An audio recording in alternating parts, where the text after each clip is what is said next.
To On Air with Odin, Gamemastering Pathfinder Dragonfall. It is time for the trial of strength. We must defeat the gold-clad skeletal champion in order to see the Oracle. For those who remember the last session we played, we found Wilford here, who turns out to be an orc. He was seeking, he was seeking this place, and then upon discovering that this was where the Oracle was, he's inquiring into it. And we happened to walk in right before he instigated the trial of strength. So now we are rolling initiative to begin this battle. For those who do not know, or don't remember, Wilford is the archaeologist from the capital that we were trying to find, because he may know about the archive that we're looking for.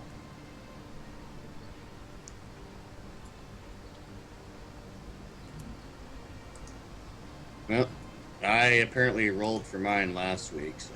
Oh, did you? Oh, cool. Yeah, it's on there on the list. So it is. Right. Oh, are we doing initiative? Yes, please. Yeah. Oh, sorry, I totally missed that. I kind of zoned. It's okay. Like I said, it's been a really long week. Yeah. Understanding. Okay.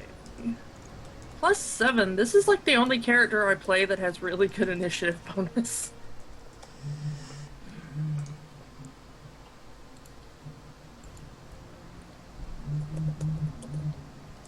Tweet completed.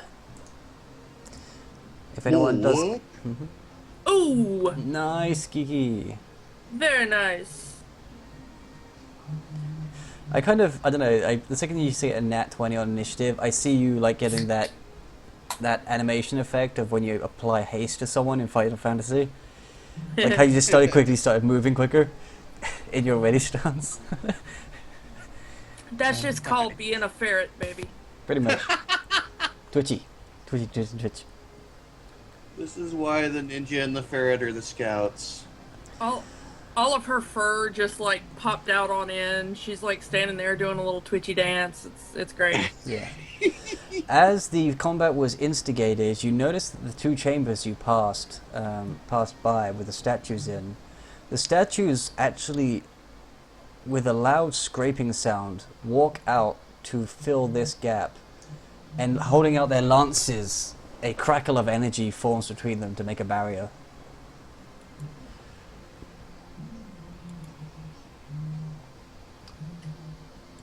So just to do that, we've got just womp. That reminds me, I should be uploading a video right now, shouldn't I? While you're on Skype, isn't it gonna kill your connection? No, I have a pretty good connection. Okay. I've done this before.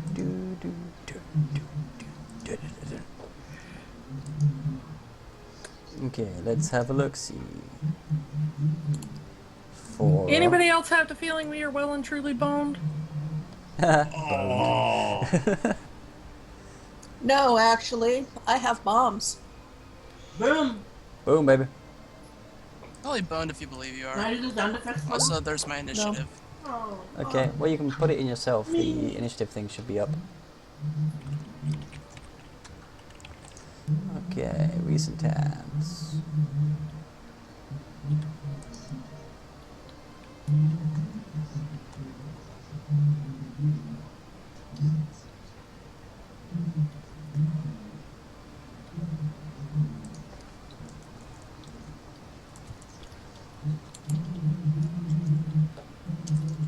I also need to get the BAB for that. 5. It's still a 2, okay. 2114.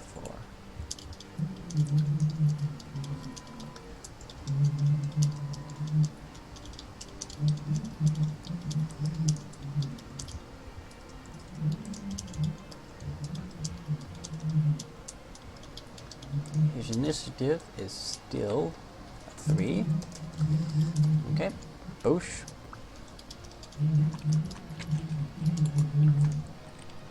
Haranam, 9. And now,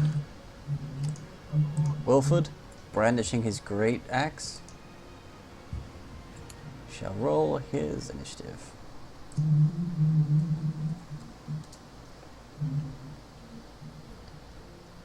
Damn, son! That was like freaking nerve-wracking because it was like on a 5, wobble to an 8, and then wobble to the 20. It was like Wilford willed it.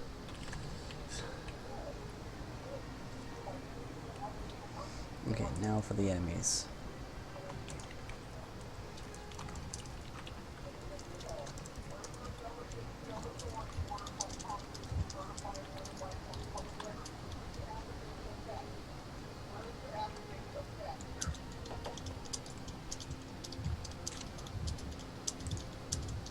Oh, I need to take Bruiser out of the initiative because he's Speedy McSpeederson, much like his owner. Oh, okay, one of them is matching. What? Oh god, 2 of them are matching. Well, I know Tom's got the highest dex out of you 2.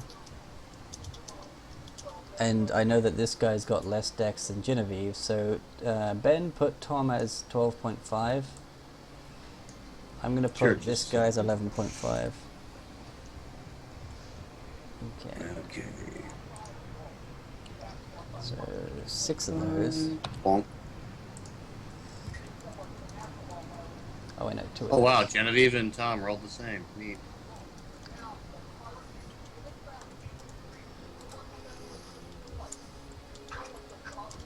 Oh wow, I actually remembered the paladin's name for once. You've come a long way. You have traveled far and experienced much, yet your mind is still your own. Admirable. Whatever, Ninja Boy. He was a ninja boy.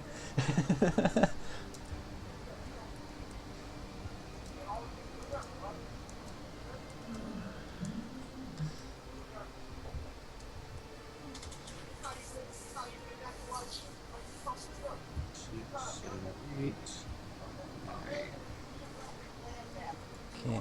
In all seriousness, we're all level 5, right? I haven't missed Yeah. a thing. Yeah, we're all okay. level 5. All level Okay. 5. You gotta remember, I'm trying to keep up with like 3 concurrent games. So, in one of which I am playing 2 different player characters who have 2 different levels and 2 different skill sets.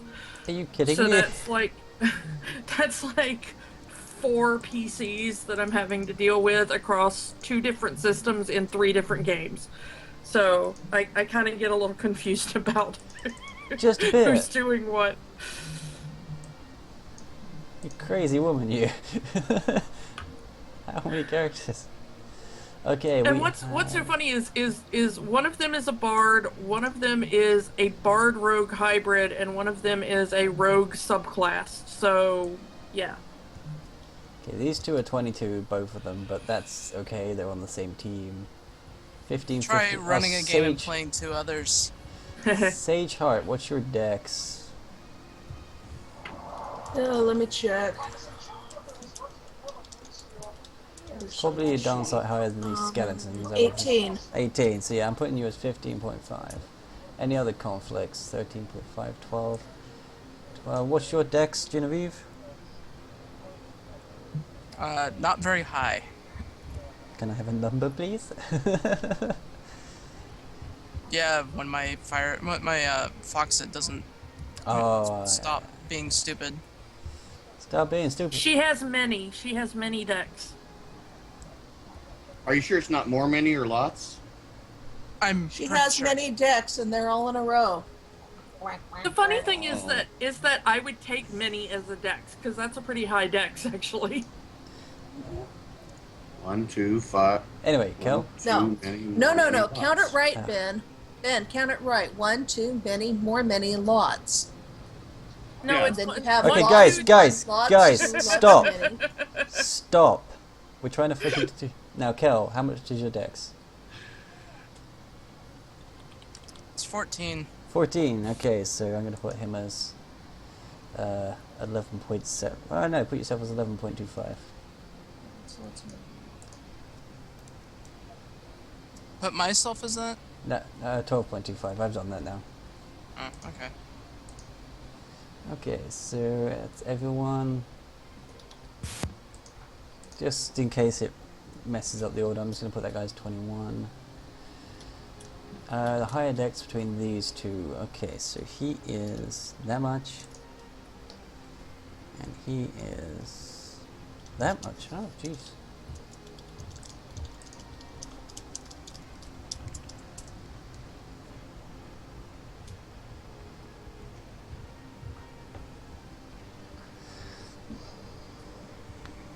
Okay.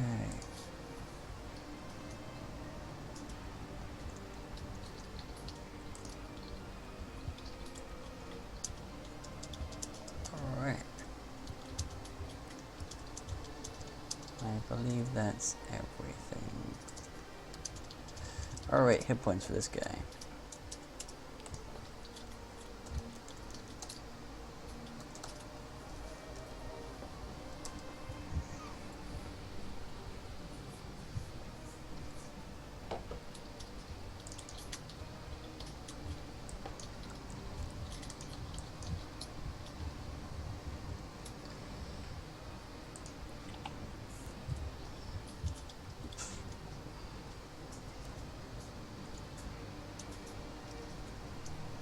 Actually, yeah, that'd be a way of doing it.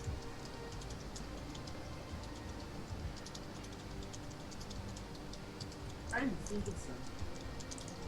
Can't move. Purple. No. Okay, Tuffy and the Bruiser, fight.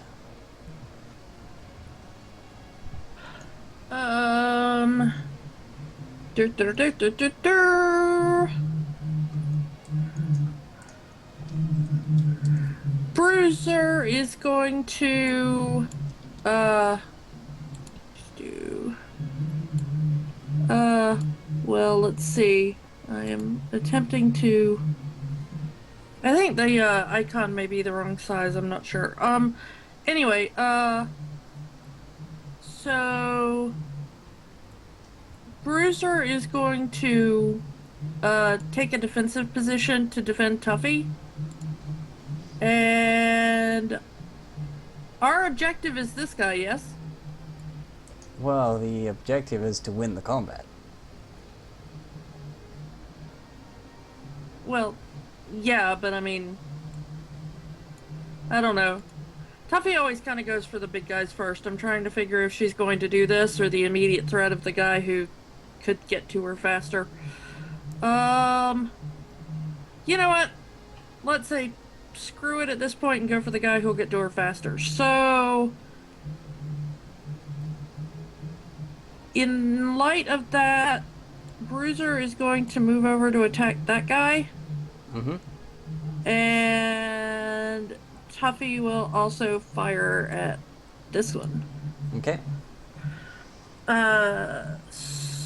So my attack numbers are, I am within 30 feet of that guy, so I get an extra +1. To both attack and damage. Indeed. So there's my attack on that guy. Oh, nice. Yeah, that hits. It almost didn't. I saw that one threatening. Unfortunately, our bow doesn't have a crit range. Yeah, unfortunately. So that is a... Looking at my damage. Okay. +4 damage. Jesus Christ, that is getting louder, that background noise. It's really muffled, but Seems to have just peaked sometimes. That may be the other person in the house listening to a video, and I apologize if that's it. That's okay. Um, It's sounds more like, because it's coming through a wall, it sounds a lot like vibrations. Yeah, unfortunately, my father is like half deaf, so he keeps the volume very high. Oh, that's cool. And Bruiser's attack is a. And I mean that in the way that that's all right, not that's cool that he's half deaf. Well, yeah. I figured that was probably it. Bruiser's attack fails, so unless they have stupidly low No, AC, he's flat-footed, but still no. yeah. So I think that's gonna be me. Okay, that's your surprise round. This guy springs into action so quick upon the command that he actually moves to Tom and takes a swing at him.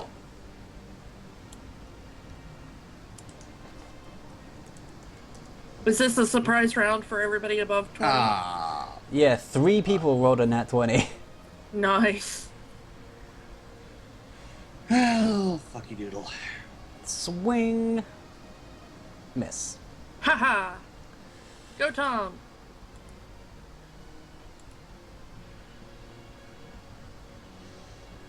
Mm-hmm. Yay. Oh wait, I shouldn't have moved that because it was the surprise round. Wolford, surprisingly enough, also gets a surprise action, and he steps up between these arches and takes a swing. In fact, that was a 5-foot step, so he's going to take multiple swings. Chainsaw time.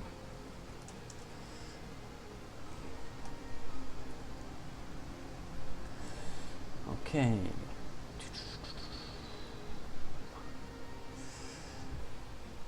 That's a hit.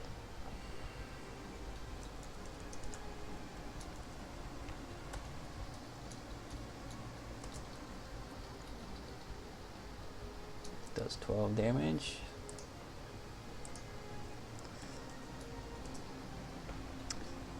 He then does his second strike.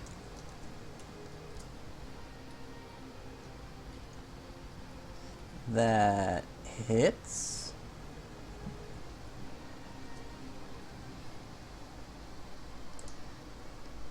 And he crushes one of the archers into just many pieces. This is his surprise round. So now it's back to Tuffy. Woo. Oh wait, how much damage did you do again? You did... I did 7. 7 on my initial. If I remember correctly from last session, Tom already has his katana out, so yay for being prepared. Mm-hmm.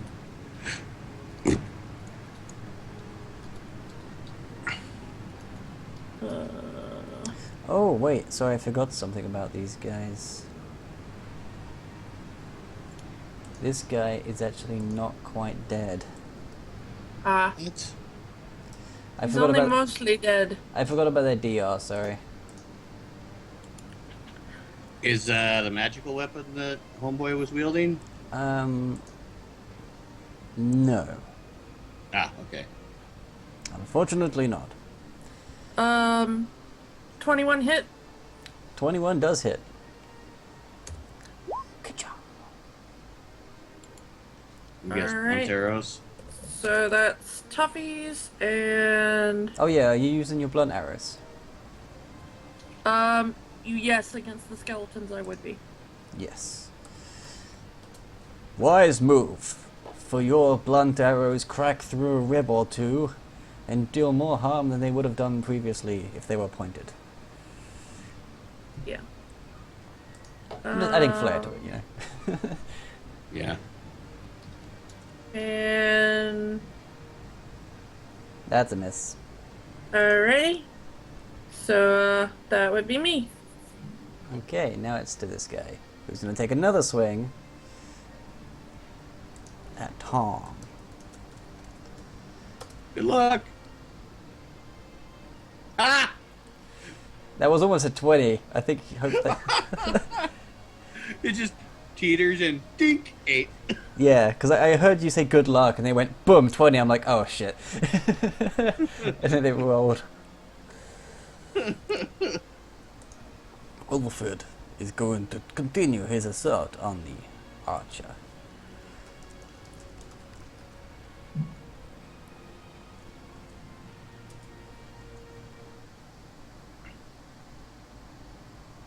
Oh, that dice was rolling so much. My Skype went into connecting that for a moment. Doesn't look like anything else went offline though. Jeez. Okay, now he's crushed this one. And so he swings his second strike at the other archer. He just kind of crushes and then switches to a backhand and swings it at the other guy. And misses. Wait. Okay, still misses. Yeah. I just had to check the flat-footed one for the archers. Okay, so now it's this guy's turn.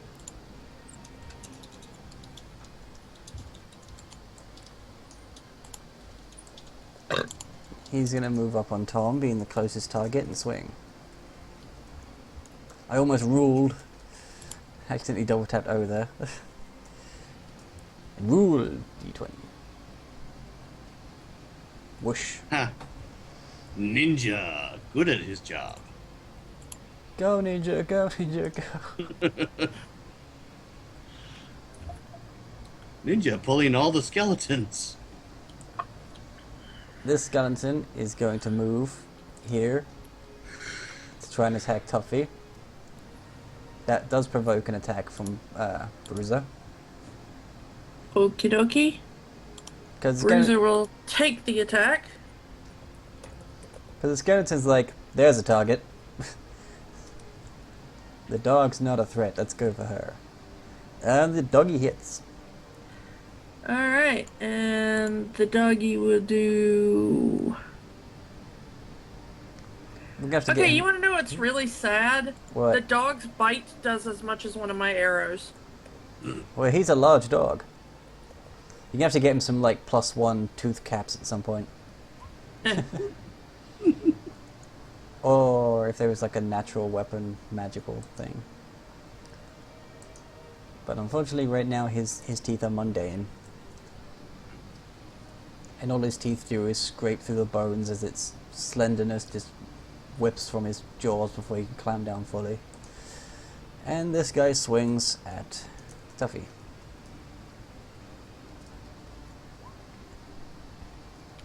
And fails. Probably because the dog now has a bone. Because of the dog latching onto his arm, he is tugged backwards and naturally falls prone. Nice. I have fallen. And he can't get up. I kill you. See what you get, see what you get. The Trying to skeleton- attack cute little ferrets, just wander. He is going to step back and try to shoot his... wait, that was a 5-foot step. He is going to try and rapid fire his longbow at Wolford. Oh, that's a longbow, not a crossbow. Okay. Yeah, there wasn't any longbow skeleton tokens. Okay. One of them lands. Strikes Wolford directly into the shoulder.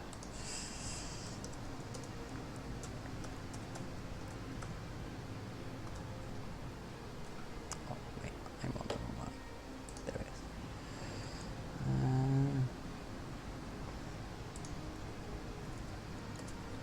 is. I'm suddenly reminded of a different DM. But fortunately, I know our DM does not have every blow land on the shoulder exclusively. No. It's because it was the first shot that hit him that it's going to be land somewhere non-lethal. Yeah. Wolford simply grunts and snarls at the archer. Sniles! It sounds like someone with an accent trying to say snails. Oh, I went to France, I did, and I had some snails. I ate them up real nice with some garlic butter and all that. Bit slimy, but those snails were pretty tasty.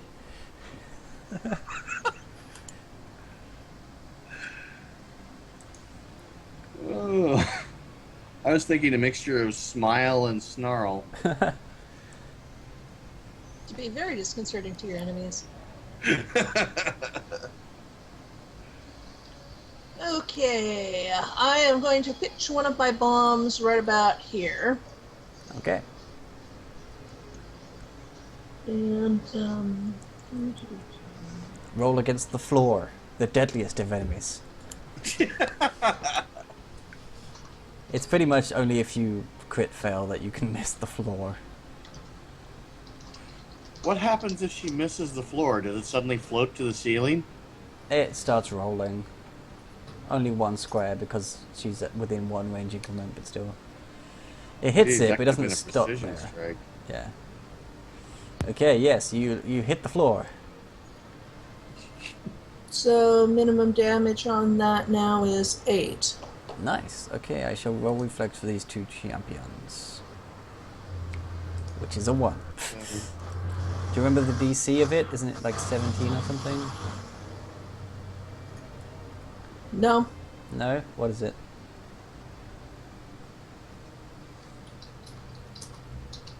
The reflex Oh, save? DC 15, sorry. Oh, okay, so 1 What's makes the name it. of the book that Hitler wrote? Mein Kampf? Hello, random school bus. Okay, so this guy takes half damage, which is what, sorry?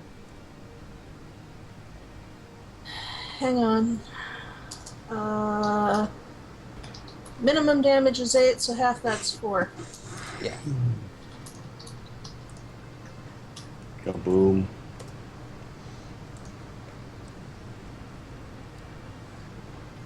And explosions overcomes DR, just full stop. There is no DR against explosions. Except maybe fire, but whatever. Okay. Even if you're a dragon, I don't think there's DR versus explosions. Yeah, because there's a bit of a difference between explosions and just fire. Debris, mainly. This guy turns on... Besides, one should Okay. burn eventually. Okay, Wolfred swings. No, I mean the skeleton swings at Wolfred.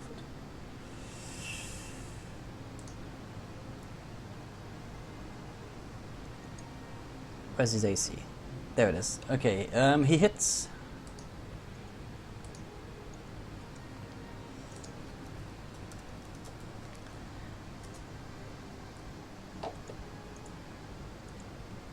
Does 9 damage.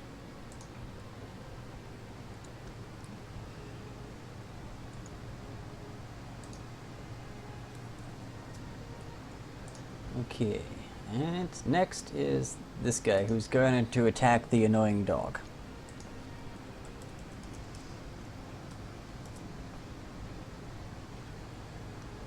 He's going to fail at this endeavor, I believe.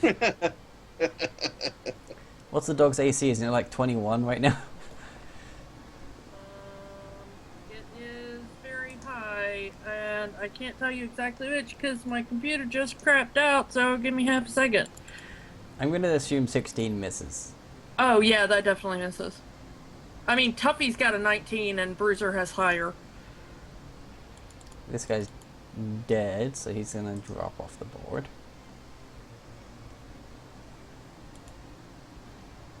Yeah, Bruiser's is 22. Nice. Tom! Okay, Tom is going to 5-foot step. Because fuck your sword. And he is going to attack with his magical katana of magical goodness. Magic! Okay, that's a... I think that's updated. D20 plus 6. I think.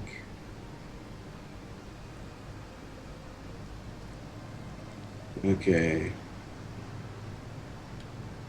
Yeah. D20 plus 6, looks like. Oh, no, that's just the base. 6, 7, weapons, focus, katana, 8. So you get anything for using it two-handed? No, only on damage. Okay. I think that's correct now. God. Plus 8. Been a while. Yeah. Man, I'm in such a good mood today. Fuck you. You miss. And that's his turn. Well, you don't miss. You hit his shield and he's just takes it. Yeah. You sort of just go to swing and he holds his shield up and the crackling of the energy just goes across the shield. Mm-hmm. It sparks and looks pretty, but other than that, nothing. Genevieve, Paladin of Ayamide. Okay. Let's see. Unfortunately, I don't think I have a blunt weapon. Aren't you at a level where you have a magic weapon anyways? And Yeah. don't you have... Well, I Well, it depends. can Did see you why pick? you wouldn't want to use Smite Evil until the bad guy, but... Yeah. Did you pick the magical weapon over the horsey? I think I did. It was one of those things that we were going to talk about it, and I don't think we ever got around to it. Oh, okay. Which means your sword is magical all the time, and you can just turn it off and on. Isn't it? Yeah, swift action to make your blade have holy fire or something. Yeah. I believe so. And Holy Blades bypass damage reduction, just like Magic Blades. Yay! Alright, well, I'm gonna step forward, I guess, then, and I'm going to... I'm gonna make it a magic weapon, but I need to read up on that again. But can I also power attack then? Yeah. Alright, doing it. That is a miss, unfortunately. Well, Unless you haven't updated your macro and it's meant to be higher than that. I don't know. I don't think so. Okay. No, it's correct. Okay, just checking. It's cool. Because I know when people use macros, they sometimes forget to update them. Just making sure everyone's playing and having fair shots as No, well. I'm pretty sure I got it all updated. Q. It's just this part I was still kind of reading on. But I think I did opt for the weapons, so I'm gonna read this. well, I know what I'm going to do next turn if my plans don't get foiled. Ah, Wilfred takes another blow.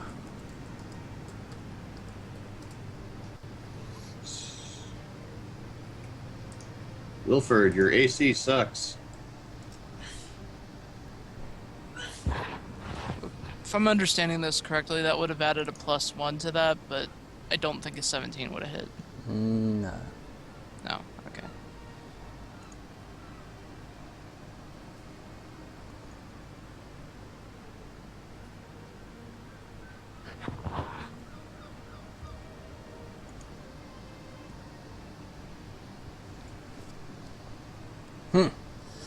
Okay.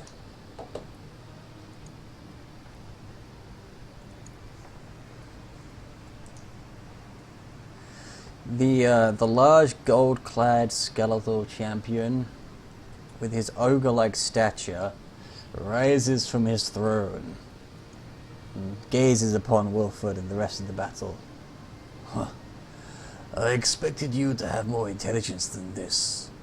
Have you not learned that a blade is useless against creatures such as us by now? He steps forward, pulling this massive Wait, no, he doesn't go too far. He steps forward with a 5-foot step, pulls this massive halberd from beside the throne, and goes to swing it down on Wilford. 'Cause I think halberd is reach weapon.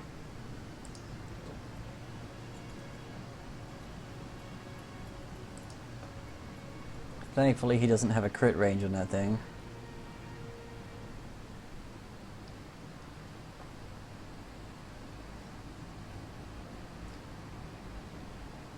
Wait a minute.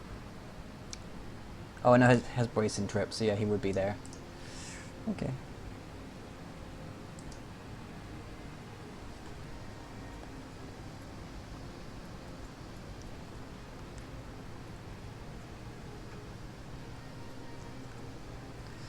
He strikes.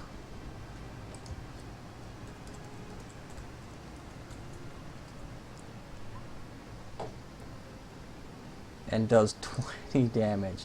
Wilfred's bloody. Bloody Wilfred. Wash your mouth out with soap.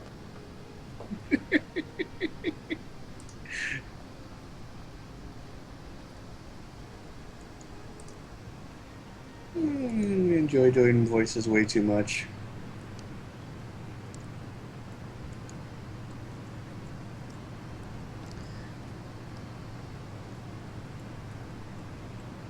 So, 1 per every 4 levels. So that means... Does he get a new one at level 4, or is it still just 1 at that point?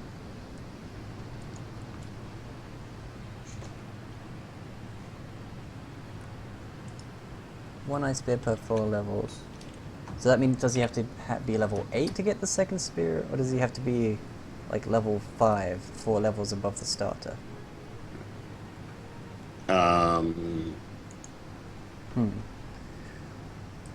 Wait, no. I think 4 levels above where he got the first one.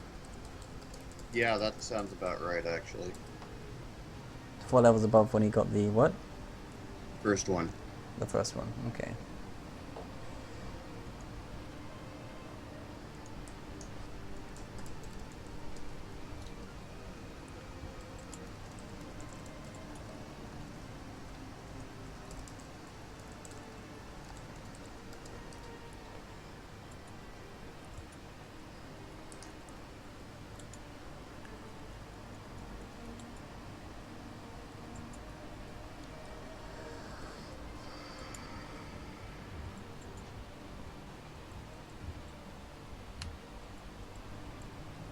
Yeah, so it's for every 4 caster levels he possesses, so therefore it will be level 8 he would get the second one, I believe. Yeah. The way that's worded, I think that is how it's meant to work. Because he only just got this spell this level, so having 2 straight away would be a bit crazy, I think. Alright. Okay, 25 plus 5 foot every 2 levels. So he would have a range of 35 right now, I believe.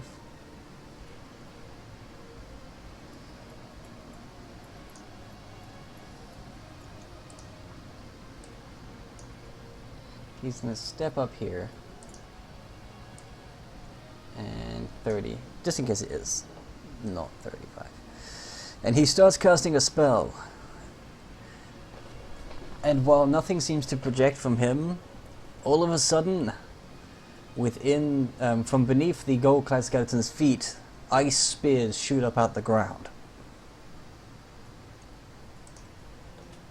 And he must make a reflex save.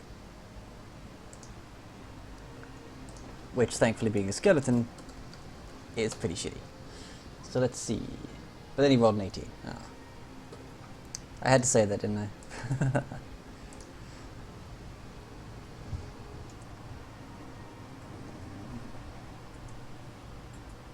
Halves the damage and prevents trip. Okay, so he takes half damage.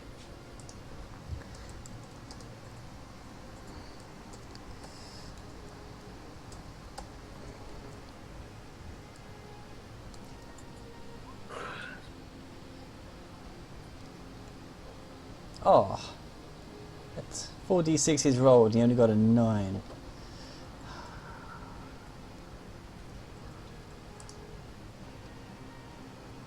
So that would be 4. damage. Oh, that sucks. Oh well.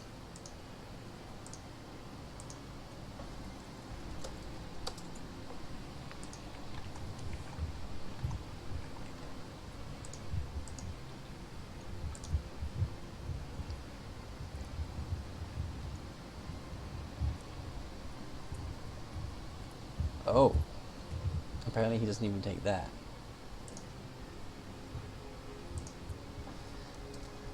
Well, Aranam wasn't to know.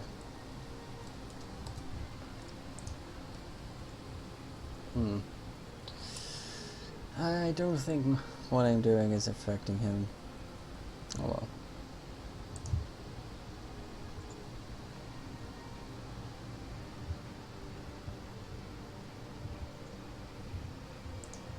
Starts flicking through his book looking for something else. Alright, so Tuffy's turn.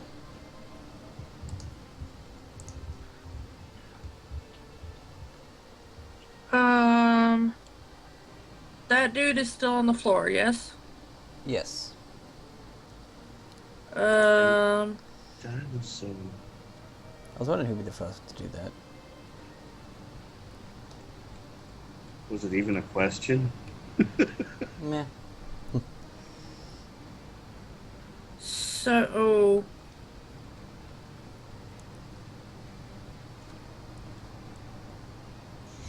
No, I can't. Well, I could do that. I forgot that that would probably provoke an attack of opportunity. What would? Moving bruiser. He doesn't need to, he's a large creature. That guy's in range of his attacking him. Well, yeah, I was gonna move him for the flanking bonus. Oh, okay.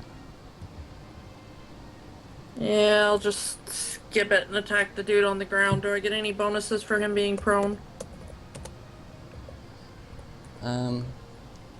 Yeah, +4 melee. Yeah, unfortunately it's still a ranged attack. Oh, you're gonna point blank shot him? Yeah. Oh, that's... Okay, being prone gives you a bonus against range attacks. So his AC would be higher than normal. Realistically, would it though? If he's like right in front of her? Yeah, I know. I know.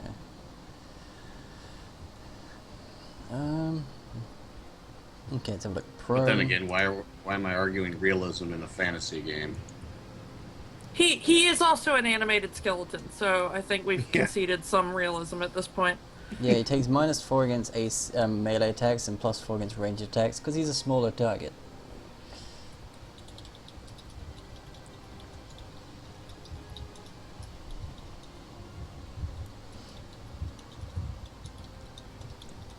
You know what? You do have one hand free until you actually pull back the bowstring, so you could pull out a one-handed weapon and strike him with it. Like hold a bow in one hand and pull out my rapier with the other? Yeah, and then just lunge down at him.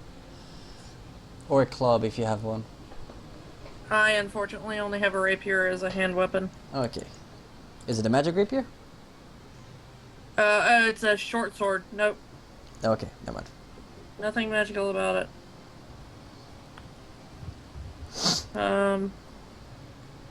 You can still give it a good whack. Yeah.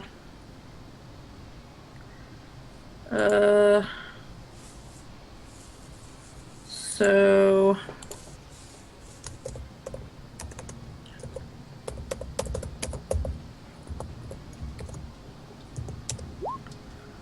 Oh. Okay, Bruce's turn then.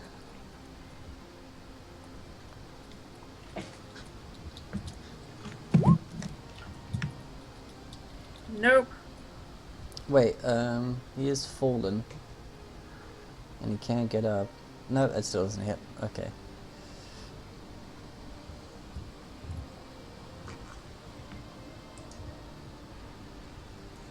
Now this guy, he's like... gonna turn around here and try and hit you. He's gonna swing his blade at Tom.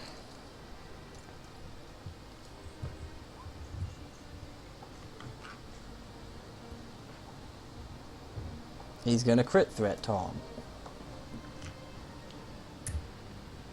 What's your AC? Open. 23. It's actually listed if you hover over him. Oh, is it? Yep. Oh yeah, nice. Okay, so that misses. Well, it hits, but he doesn't get a crit.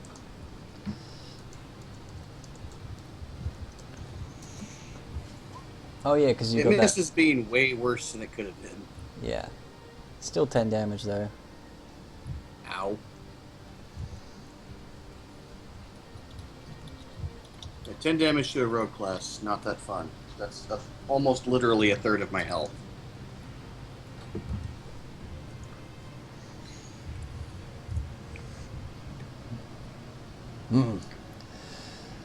In my eagerness for knowledge, I forgot my combat expertise. Very well. And he tosses his great axe to the floor and clenches his fists.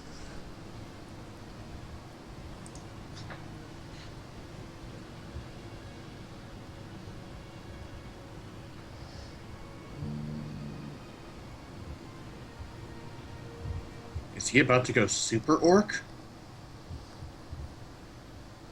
He lets out a vicious roar and starts pummeling one of the skeletons next to him. Yeah, he just went super orc.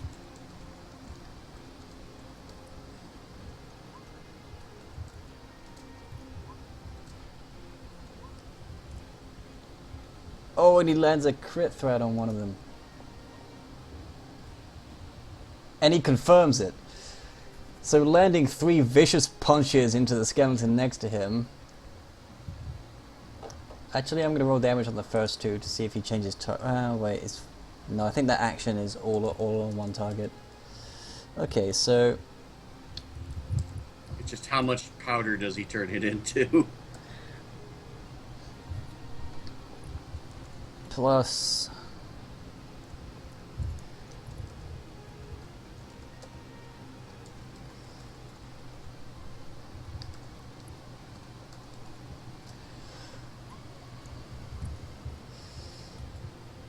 he decimates the skeleton next to him. Wow. The skeleton like lifts up his shield to try and block it, but he just breaks through it and keeps smashing him to pieces. Are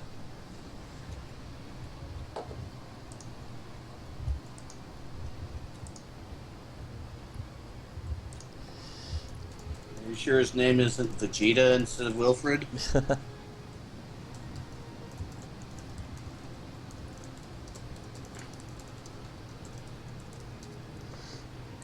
Okay, let's see.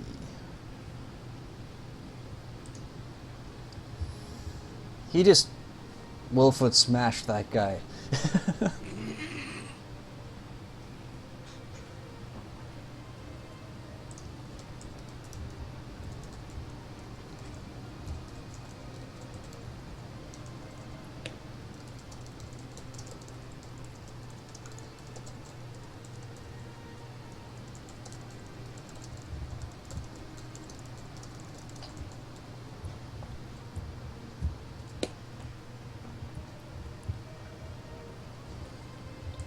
Okay, right.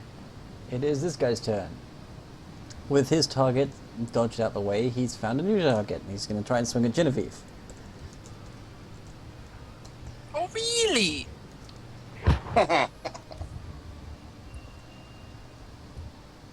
He's not going to hit.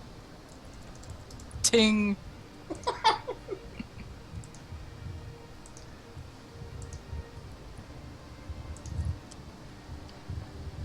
Tin? Who makes their armor out of tin? Honestly. She's just going to stare at him. Actually, it's not just a stare, it's a glare. Okay, right. Now it's this guy. He's going to get up and provoke an attack of opportunity from Tuffy and Bruiser. And since Tuffy's still got her blade in her hand, she can do that.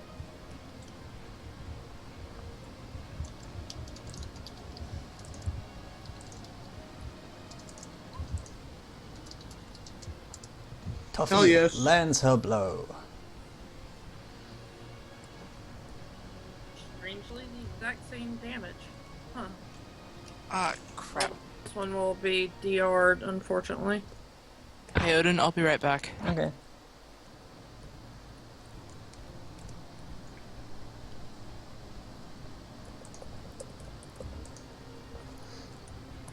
You inflict minor damage upon the thing.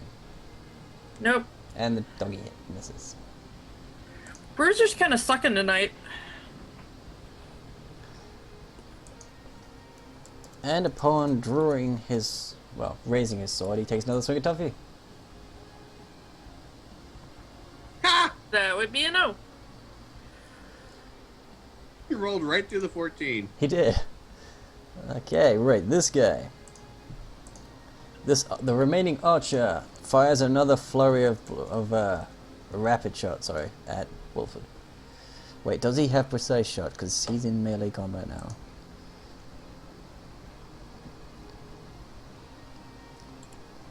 Believe it or not, he does not. That's kind of hilarious. He's got point blank shot and rapid shot, but not precise shot. I thought you needed precise shot for rapid shot. Nope, just point blank shot. Yeah.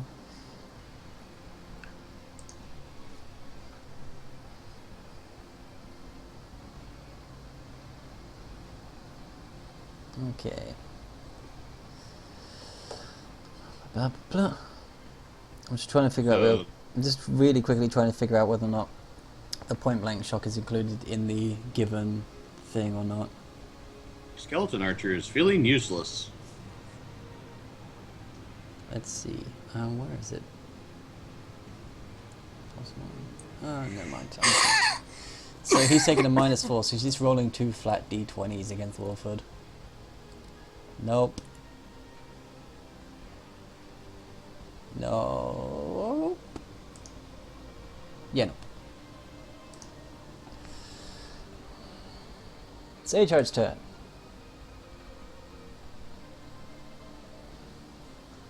Okay.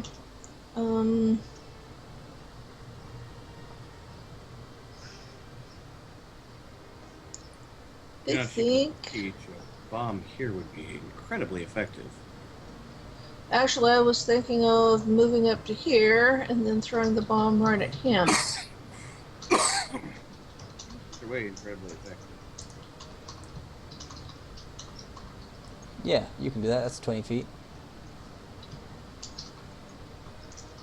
Not that, well...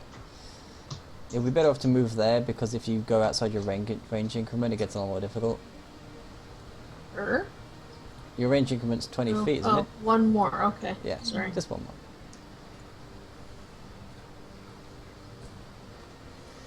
You get like a running start and just fling it straight out Bomber!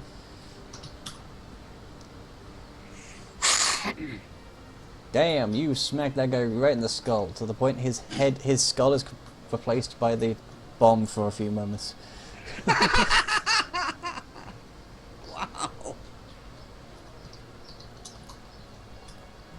Cracked him right in the helmet with it. Roll your full damage. And this guy's gonna try and reflex save for half the splash damage. He's gonna fail. 14. The minimum damage is 8, right? Yep. Cool. I'm not sure if that hits Mr. Nasty also, but... yeah. It does hit Mr. Nasty. He takes the 8 damage. And the skeleton archer nearly got blasted completely to pieces. In fact, he's kind of just got his upper torso just on the floor, still holding his crossbow. I'm debating going back to sleep.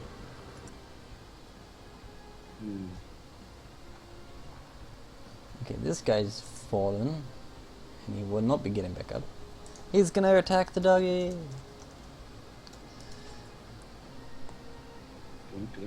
Nope. Dog.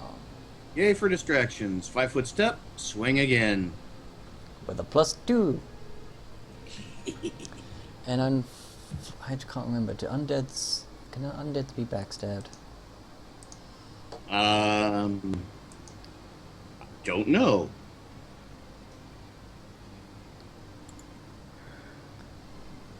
Undead traits. Either way, rolling.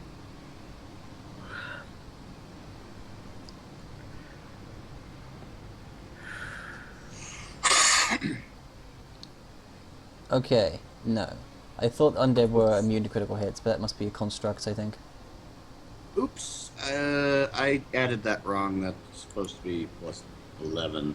Well, you still hit. Yeah. I'm still gonna say, oops, I added it wrong. Yeah.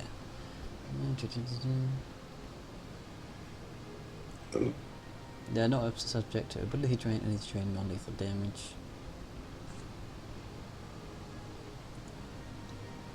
Okay, So, cool. let's see. That'll be D8 plus 4 plus... Wait, how much is my sneak attack now? I'm back. Well, Plus you're right. 3d6. Okay, D8 plus 4 plus 4d6, because electrical damage isn't included in that. Mhm. This is Wait, going is to be it? fun. 3d6 backstab damage plus 1d6 electrical Oh, damage. yeah, okay. Yeah.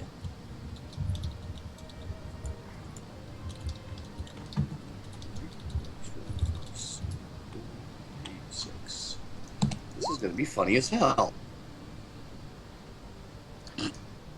You thrust your blade into the skeleton, the energy crackles, and he just explodes. Kaboom.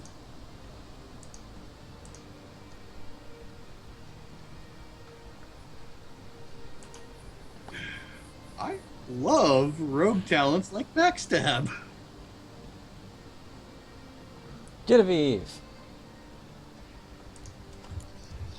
Well, after seeing this guy just explode in front of me, it's kind of like, okay, I'm gonna hit this bastard then.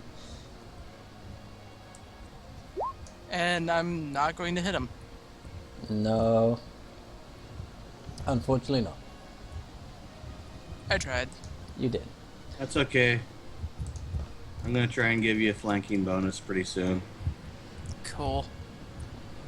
It'll take me 2 turns, but, you know. That guy Think tries we to hit got- Wilford, and he hits.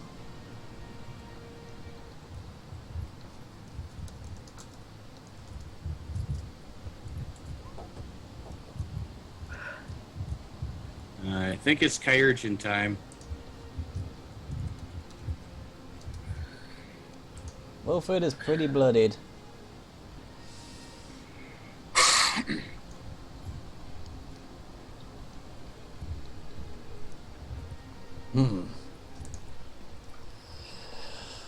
A battle with your fists.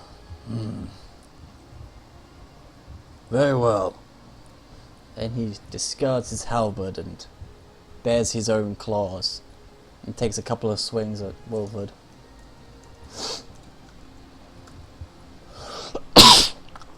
Let's see. There we go. Okay. Okay, I think he needs to go pick up his hand. Yeah.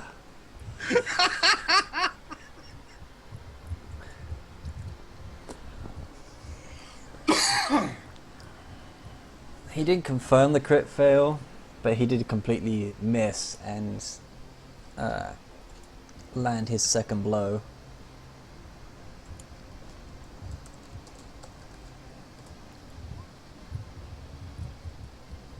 Doing 8 damage to Wilford.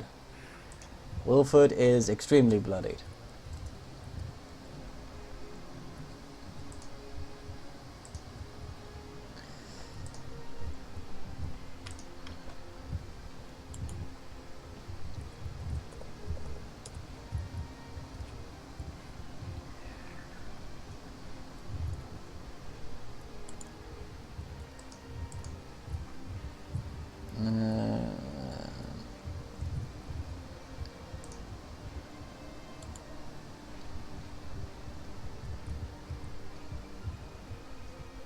Is it thundering where any of you guys are? I swear I just heard thunder. Not that I know of. Clear skies.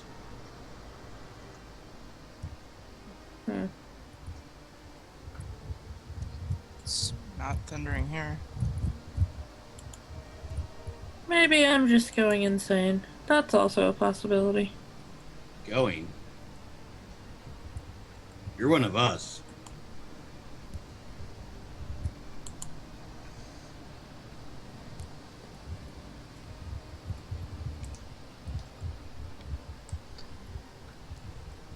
Okay. Hmm.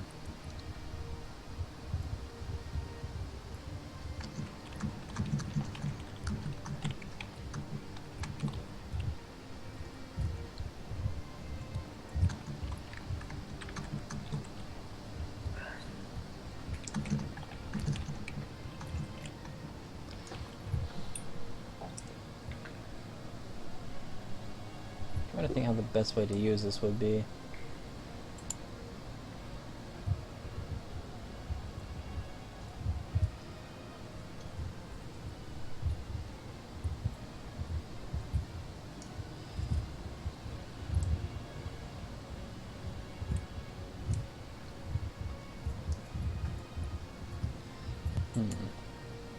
You know what? He's just going to force bolt the archer at the back. He's going to use a charged bolt, so just roll damage. D3 plus his modifier, which is a 5, I think. Yep. He's going to use his Staff of Force and just go... Oh, I forgot the slash roll. He's going to charge bolt the archer at the back, doing 7 damage and blasting the already damaged skeleton archer to pieces. Yay. Yeah.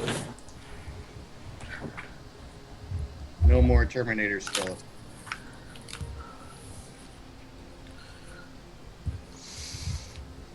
Duffy's turn. Okay.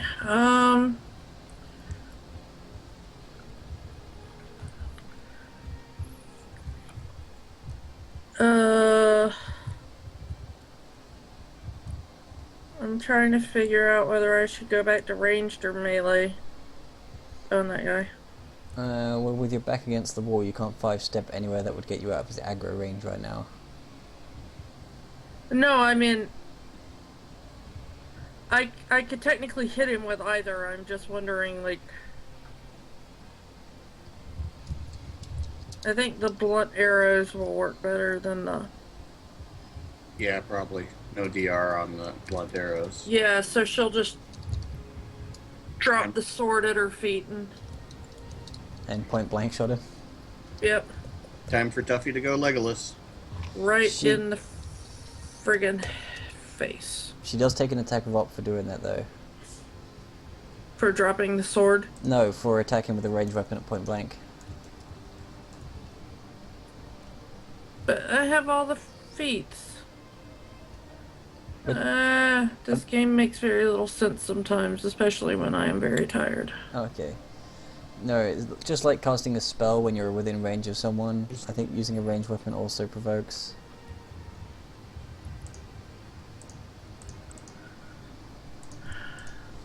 She has the left feet and the right feet. Alright, well, can I choose not to do that then? You can, yeah. You can choose to move first, then shoot him, because you do have evasion, don't you?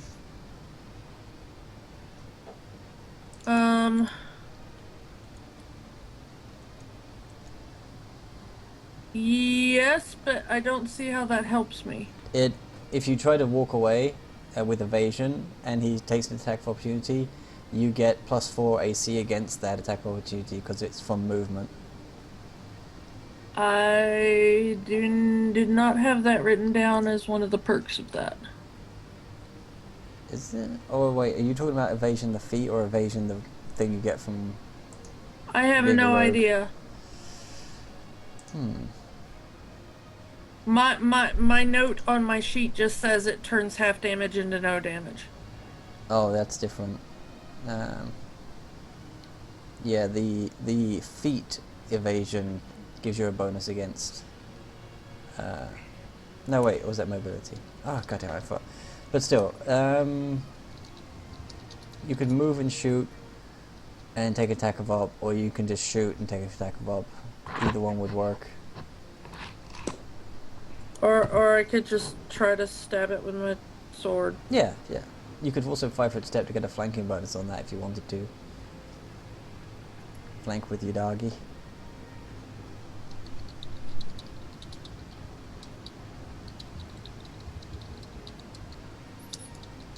Oh, without the attack? Mm-hmm.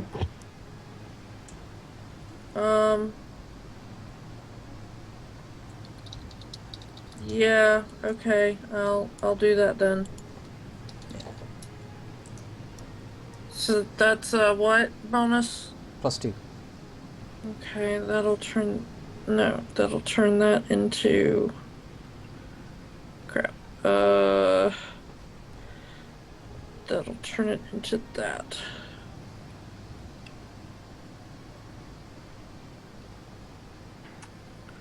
So you're using I'm your a s- rapier, you said? Yeah, the short Oh, sword. then ignore my roll. You hit him.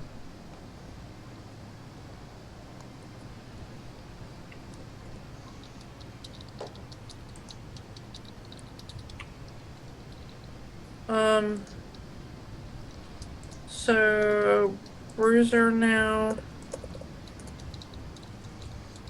So next turn you're about to like 5-foot step back, drop your sword and use your bow without provoking. Okay. He also gets the +2. Yes. Yep. Nice. Roll to confirm that shiz. Yep. Ah. Nope. Well, he's still hit.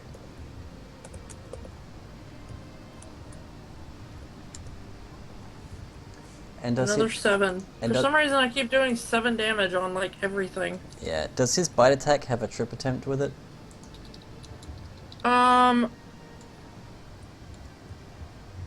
I don't have it written down. Okay.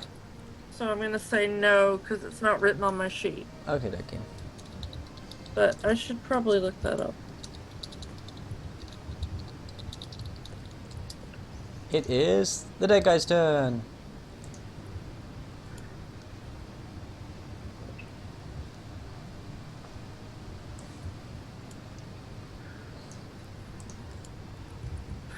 He's gonna step back 5 feet and he's going to try and strike down this skeleton with another flurry of punches. Boom, boom, boom, and la-boom. I think he killed him. He lands 2 out of 4. Yeah, no trip listed on the thing, so. Okay. Wow, Kiki, you sound tired as hell. I had to be up at 6 a.m. because I had to take my father to the hospital for some tests. So yeah, I'm much more exhausted than usual. Yeah, you're starting to sound like you're going into zombie mode. Well, we are fighting undead things. Maybe one of them bit me. The skeletal champion is very shaky looking, but he's not dead.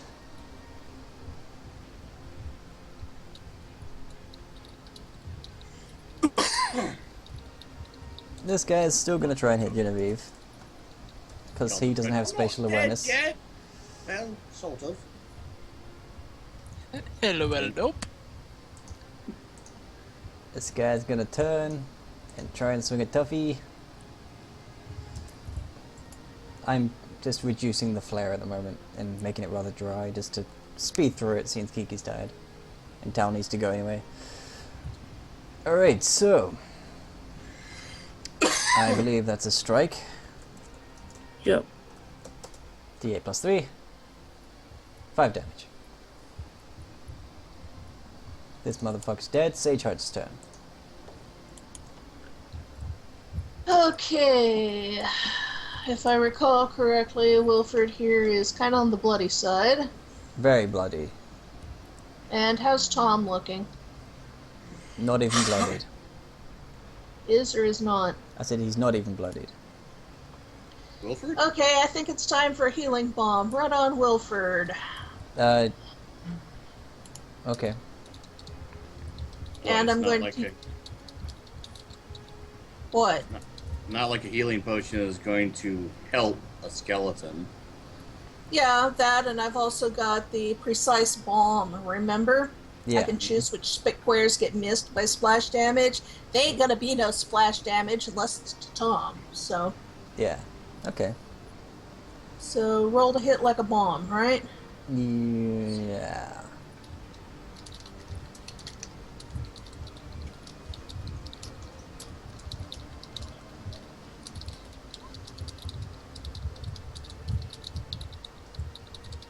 That is not my best roll. But I think, Doesn't it just have to hit his touch AC since it's a friendly? yeah, I don't think you needed a roll because it is a friendly. No, okay. I'm not sure. Sploosh. Let's see.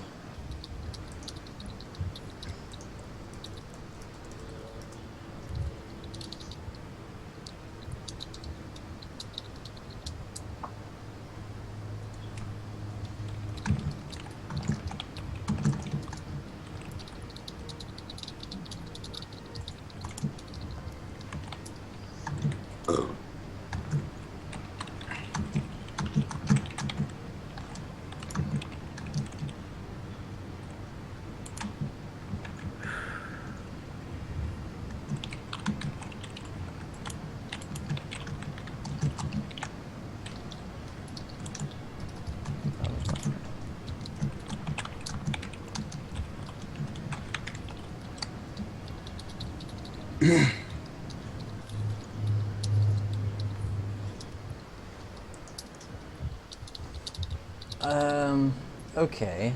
So, I think he can just choose to have it hit him though, can't he, being a friendly? Yeah. Yeah. I'm gonna go with that. Even if that isn't strictly the rules, if you go, hey, this'll help, and then throw it at him, he's not gonna try and dodge it. So yeah, just roll the full heal, or just your regular bomb damage, but as healing. Wait, do I roll it as bomb damage, or do I roll it as cure wounds damage? I forget how your healing bombs work. Don't they just do the full bomb damage as healing? Yep. Yep, so yeah, just roll it then. That sounds so weird. Roll full cure wounds damage. What? Roll your healing amount. It's just the fact that she uses the bomb damage as the healing amount, so it's like... Yeah, still sounds weird as hell. So yeah, healing! Splish. And then Tom gets the splash of 8, I believe. Which brings me back up to 33. He is looking marginally better, but he's still bloody. Yeah, he was at the point that your cure serious would have been basically not even filling him up. Well, I don't have cure serious, I have cure moderate. That's the one. But yeah, I was just using that as an But you example. said roll bomb damage instead, so I did. Yeah. Because it uses one of your extracts. A cure light wounds extract. Yeah. Whatever. I don't know, I need to read heal bomb again. I'm not sure if you can charge it with a more powerful heal. Don't know, but I don't see why not. Of Yeah. course, I don't see why not. But Right, anyway. So, swing at the dog. I think that actually hits him. Swinging at Bruiser.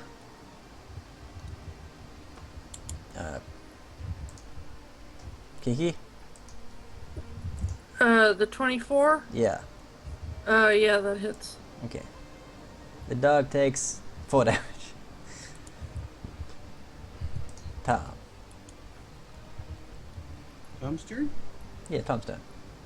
Tom's turn. 5 foot step. Actually, can I fully step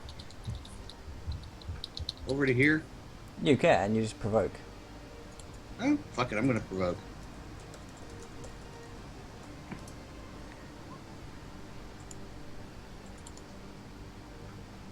No. Okay. Slightly under. Yeah, because you have that magical light armor now, don't you? Yeah. Okay. Rolling the magical, wonderful D20 plus 11. Because, flanking. Yeah. Oh. Fuck me! Roll to confirm.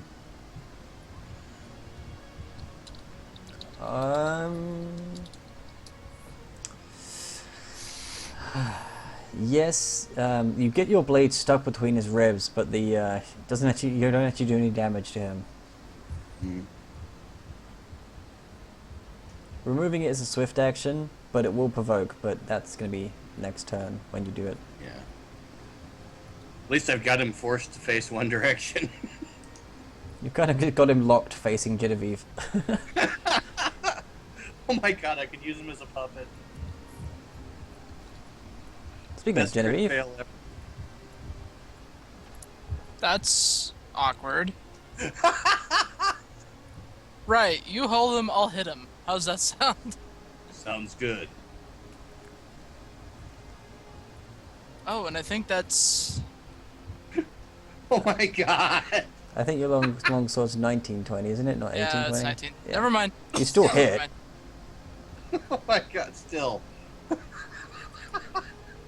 And All I had to do was hold the skeleton still. hey, it worked. I'm not complaining. And are you currently using the magic sword thing?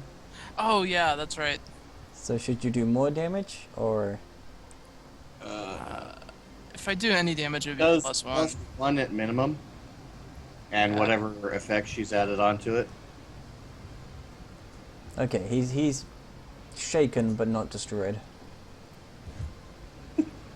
In fact, he looks quite stirred. Oh my god. No, you mentioned he's shaken, so I have this image of Tom standing there with the sword through him, and I hit the skeleton hard enough that his entire body is just going back and forth on Tom's sword. The body's rattling and making the blade ring. He's going to turn on Wilford and attempt to strike him. He fails. This is the most hilarious crit fail ever.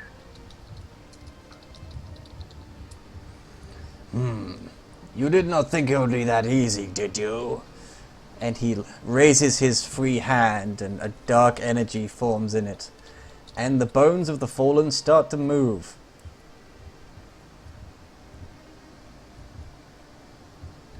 Other than that, you see no effect this round.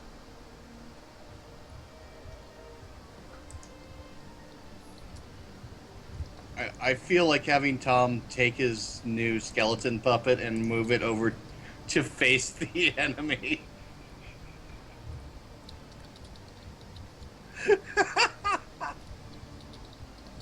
Sorry, it's too funny.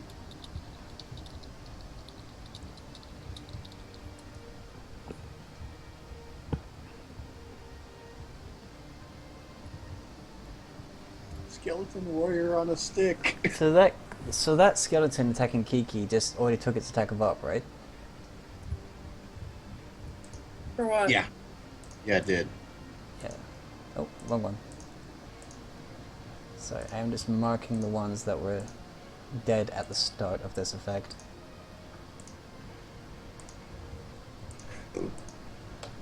What attack of up? Oh wait, no, you didn't. Okay. Why would there have been an attack No, of no, up? I got confused. There was no attack of up. Okay.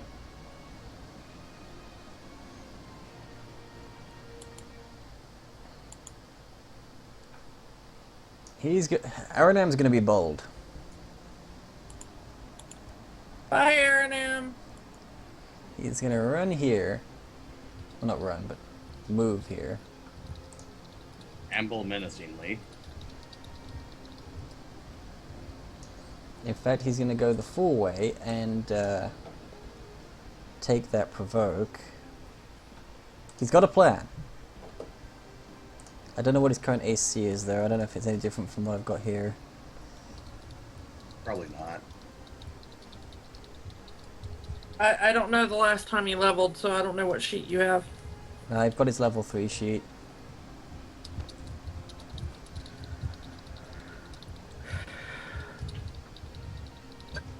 I think between 3 and 5 he gained like +2. I'm not sure. I would think so. I forget.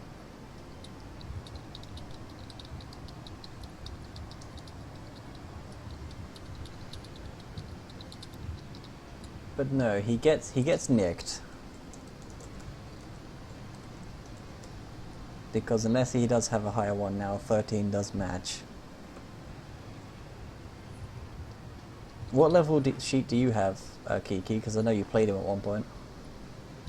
I think I still have the level 1 sheet. I don't think I have anything more than that. Okay, he gets nicked for a little bit of damage. Yeah, I've still got the level 1 sheet. That's okay. But then he casts a spell, but because that guy's already used his attack of opportunity, he doesn't get another one. And all of a sudden, he's over here. Aranam turns himself into a sizzling bolt of elemental electricity and dashes through both skeletons, ending up on the other side of them.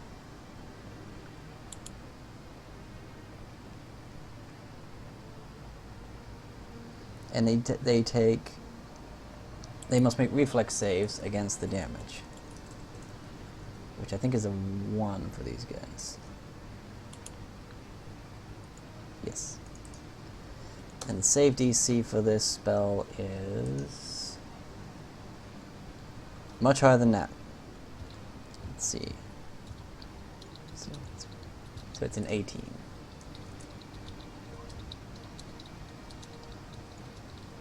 Neither of them make the save, which means they take the full D8 per 2 caster levels, which is currently 2d8.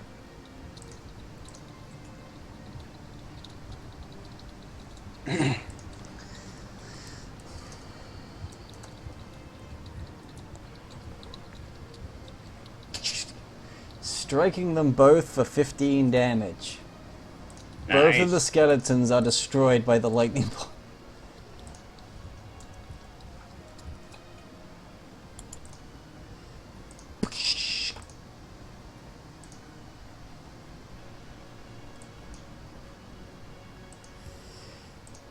He just rushes in, takes a swipe of damage, and then does that Raiden fucking. Oh no, that was the bicycle kick. What's the noise fucking Raiden makes with his dash attack? I don't know.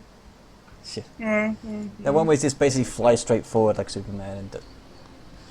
But whatever. Yeah. So he turned into a bolt of energy and just rushed through both of them.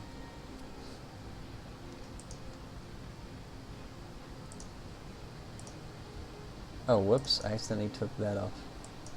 13. I accidentally took the health of him, not the skeleton, because I misclicked. So both those guys fall down. And it is now Tuffy's turn. Okay, so these are both dead? Yep.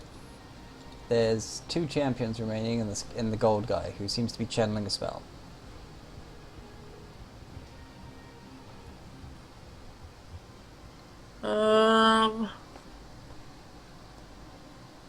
And blue fire is coming from some of the corpses. The same blue fire that's in his claw currently.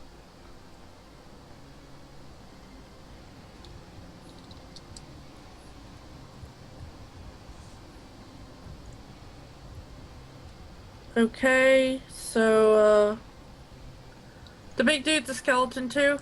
Yeah, it's a big ogre-looking skeleton. Okay, so I'm gonna stick with the blunt arrows, and I'm gonna fire an arrow at him. Wait, hold on. I need to see. Yeah, okay. That's what I needed.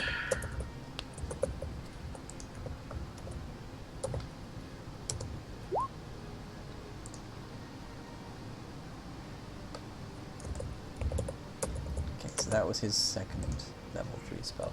26, that hits. Wow.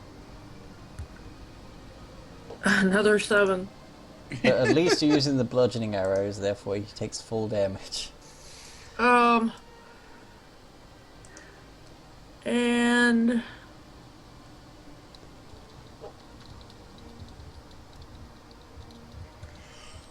I am not sure what Bruiser would do. There's tasty bones. Like, here and here. And the big guy, but, you know, you might not want to send him after the big guy straight away.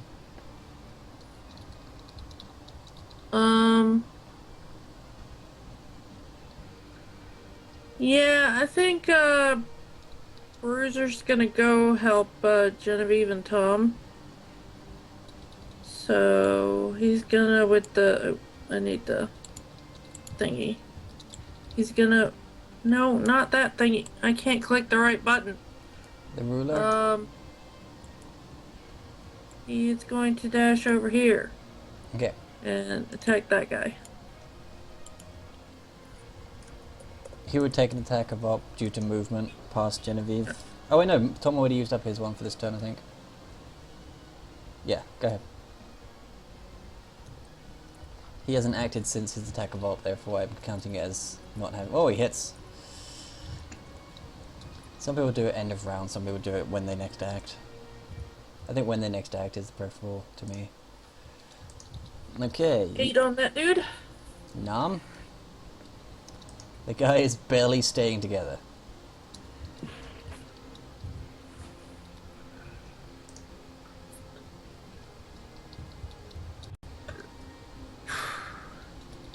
I have something creative I want to do on my turn.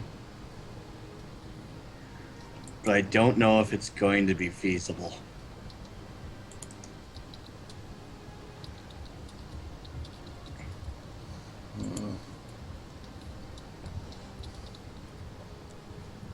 What devilry is this? I shall have none of it. And he 5 foot steps and tries to flare blows the gold guy.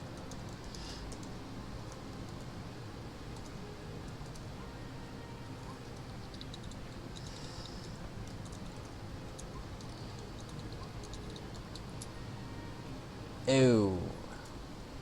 Ow. Thankfully, Oh, my wrist! He lands 3 out of... No, he rolls 2, because that was not the roll, that was a confirm, so yeah. He misses his first one because he was kind of just hurrying in, but then he lands 2 blows, and on the 4th one, he actually hits a plate of armor, and you hear a crunch, but his hand seems to be okay. He just goes... That was the plate of armor going crunch. So he landed 2 of them, therefore that. Boom.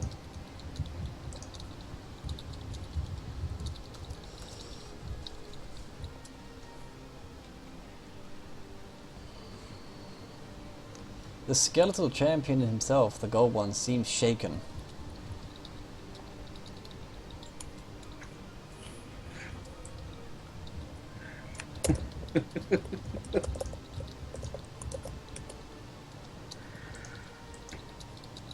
Oh, did I just skip past one there? Let's go back. Go back, go back. Yeah, you skipped to a skelly that's dead. Oh, did I? Yeah. 21 and no, 15 are dead. 22's alive.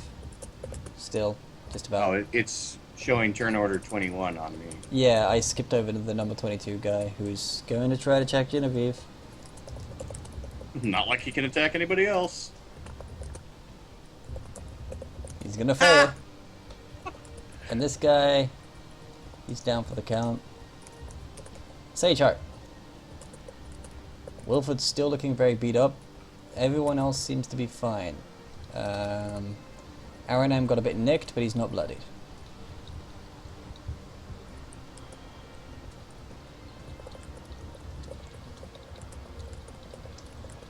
I don't trust Mr. Ugly there. But fine, I'll do another cure on Wilfred. Okay, are you gonna use the bomb, or are you gonna give him the cure moderate thing? I better give him the cure moderate. Okay. So you have to like 5-foot step to give it to him.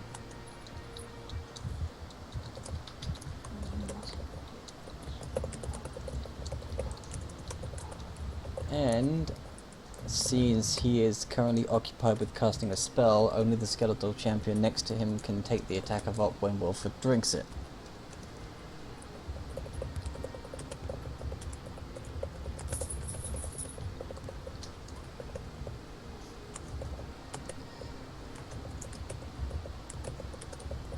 The guy lands a blow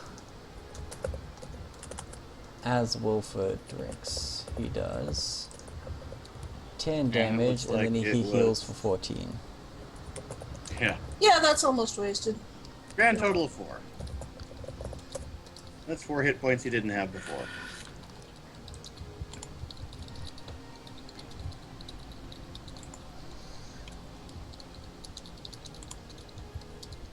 That guy's down. Tom's done. Okay, if this is allowed, Tom is going to try and dig the sword in even deeper and then spin around and try and release the skeleton directly towards Big Gold. Okay, well, if you go any deeper, you end up stabbing at Genevieve, because your blade's poking out the front ribs of the guy. What I mean is actually get the Twist blade and fling? stuck harder. You can You twist said it. spin. Oh god. You can twist it between his ribs to get it kind of locked, and then fling. Okay, so what do I do for this Roll- unusual attack? Roll your strength, just your regular attack. All right. And then roll for zombie throwing. Kind of like dwarf bowling. Decent. Okay, skeletal champion. I'm gonna count this as a touch attack. So yes, you fling him. Now make a ranged attack at the golden guy. Okay, let me see. In fact, I'm resolving that attack against his CMD. Sorry. That's too fucking hilarious. Okay, base ranged is +7, and I don't think I get a flanking bonus for that. No. Oh. Pray for a high number. You hit. High Roll number. damage. Roll your basic sword damage.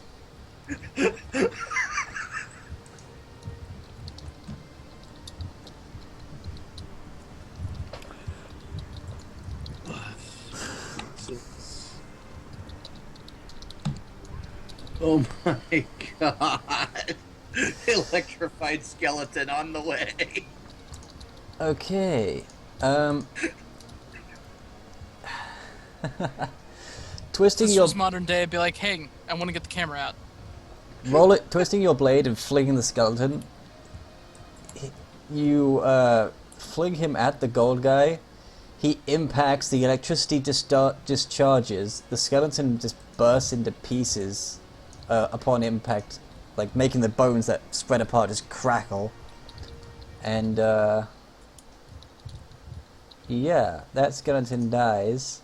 The electricity and the blunt force damage of the skeleton Actually makes the gold clad guy drop to his knee.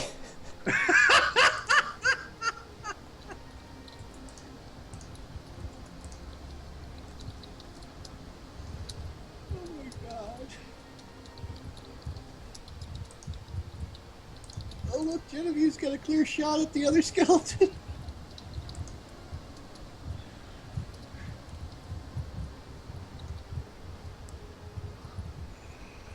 Oh, That was pretty damn brilliant, dude. I That was award impressive. creativity. Screw the rules, he's got imagination.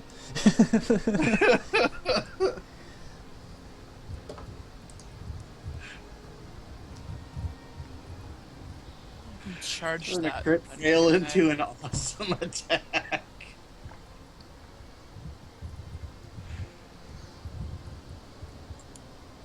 Oh, I bet Goldpack wasn't expecting that. Was there a bonus on charge? I forget. +2 to Yes. attack. Tuffy's gonna be like, hey Tom, you ever got so angry that you hit a motherfucker with another motherfucker? Okay, go ahead, Cal. Okay, my next question is, would this body right here be kind of in my way? Or am I going to have to actually move around it? Yeah, you'd be better off just doing a regular move action than attacking because it's difficult terrain, kind of. I don't think you can charge over difficult terrain. No, you can't. But I just thought I'd ask anyway. Yeah, but yeah, you've still got an attack you can do. And boop. You hit. My god, I like to think that that's what she does. She just goes boop and then hits him with a sword. And boom. This guy falls to pieces.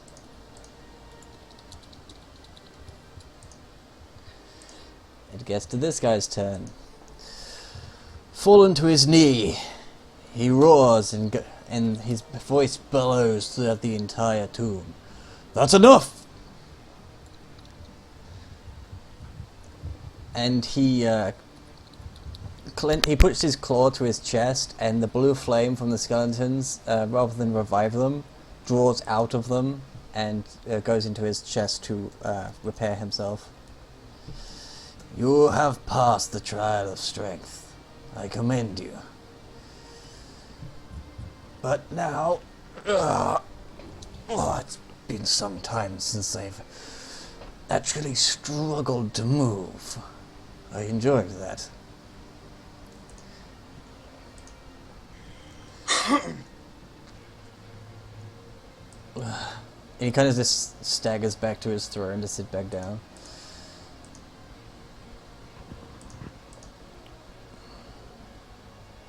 The next is the trial of wisdom.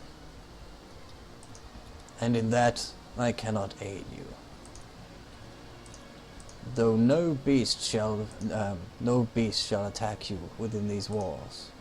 None of mine, at least, any longer.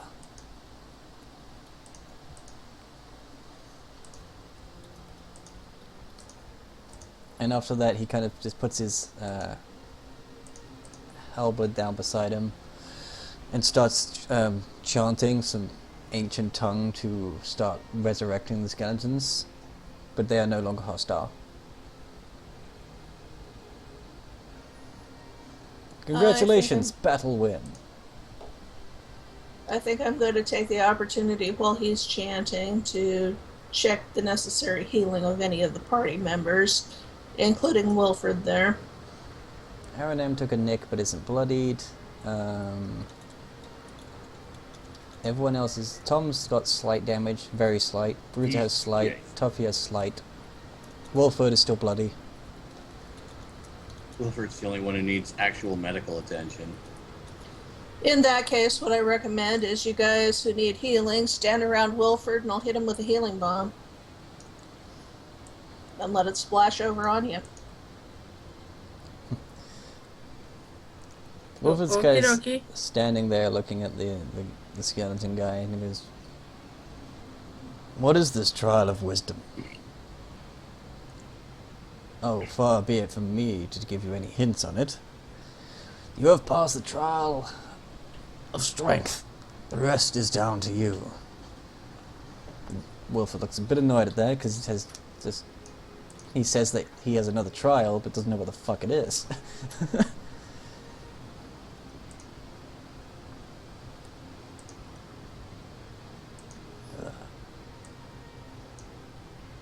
Tom cleans off his sword and walks over to the rest of the party, putting his sword away. We got a small enough party. They can all gather around. Do I need to roll the hit? No. No.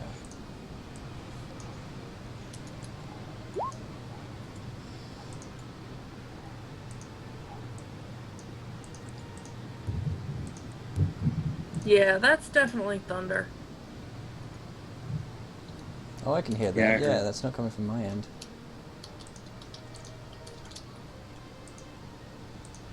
Oh, you... Bruiser. I was like, why can't I select Wilford? And it's like, oh, it's because Bruiser. So there's no thunder on my end. He is No, it's here. Uh, I just got confused because I looked at the weather channel and there's like no clouds on the radar, and I looked outside and there was sun, but I was still hearing thunder. But no, that's definitely thunder. Wait, wrong numbers?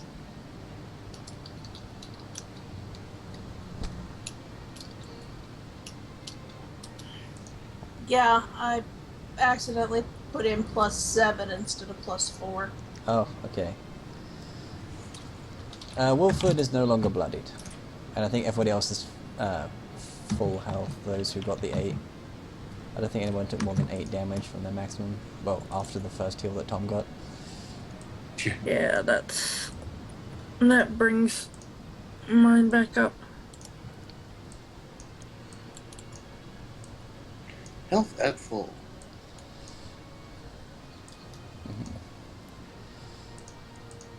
Once risen, the skeletons take up their position at the edge of the room, rather than a more closed-in defensive stance. And upon taking a to attention stance, they seem to just stop moving. Although I bet one skeleton is rather confused. Alright, yeah. Oh wait, he's not under there, I've already moved him, yeah. And battle is over, so I need to head out, guys. Sorry. Okay. It's okay. Tuffy's gonna be like, "Hey, Tom, high Yes. five." He high fives her. You notice the barrier behind you dispelling and the scraping of the statues returning to their neutral position. You also notice the fallen skeletons from before have revived and are taking up just their guard positions.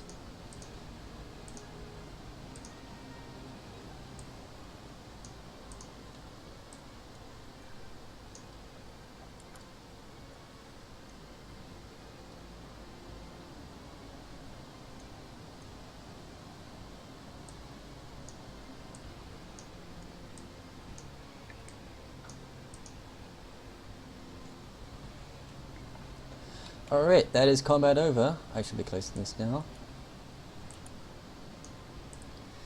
Wilford turns to you after talking with the Goldclad and getting healed, and he's like, "Thank you. I am not too proud to admit that I would have failed the trial of strength alone." It is all right. Though we do have questions of our own that need answering. By all means. Have you ever heard of an ancient library of a mage? Specifically the mage who conquered the dragon in the sky. Ah, that is a very old tale. Off by heart, I do not know such a location. I would have to check my various texts to see if I could find something about such a thing. I came here to the... let's see, what was it called again?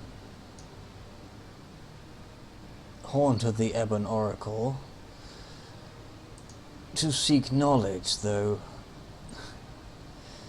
I believe you have earns the right to this knowledge and talk with the Oracle more than I. What knowledge is it that you seek? Ah, I am an archaeologist, my boy. Knowledge of the world and all that history has forgotten is what I wish to recover. As you may have noticed, I am quite knowledgeable not only in the use of a great axe, as my brethren are known to do, but that of the monk, and how to use your fists properly. Tom nods in acknowledgement. There is much to know and to learn, and the world has forgotten a lot of it. There is much to know and learn from our home. Ah, the dragon sails through the skies carrying a whole civilization with it. I have done some studies on it that I can from here. Unfortunately, the reputation of my people have left me not being part of a family that was upon it. But I have found much interest here on the surface.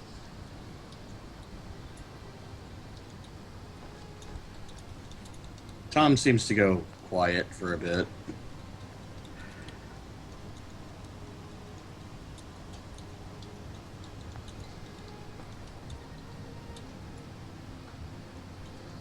Now then, this trial of wisdom. I did not even know there was going to be a trial of strength. So, I can't exactly help you with this. Then we will find the answer together. Ah, quite.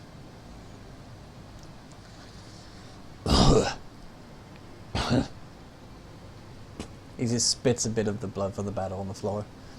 Because he's been healed, but he still had blood in his mouth.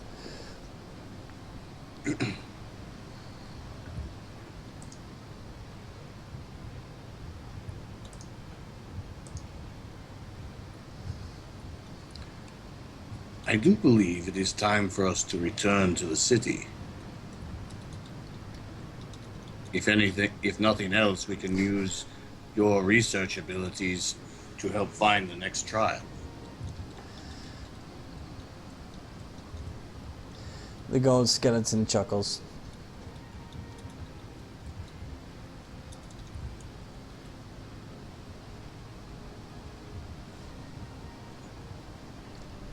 Tom looks at him. What is amusing? I can tell you this of the trial of wisdom, at least. All the trials are held within this very haunt.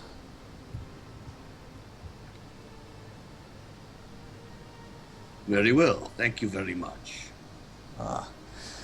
I would hate for you to have to come back another time and waste so much time.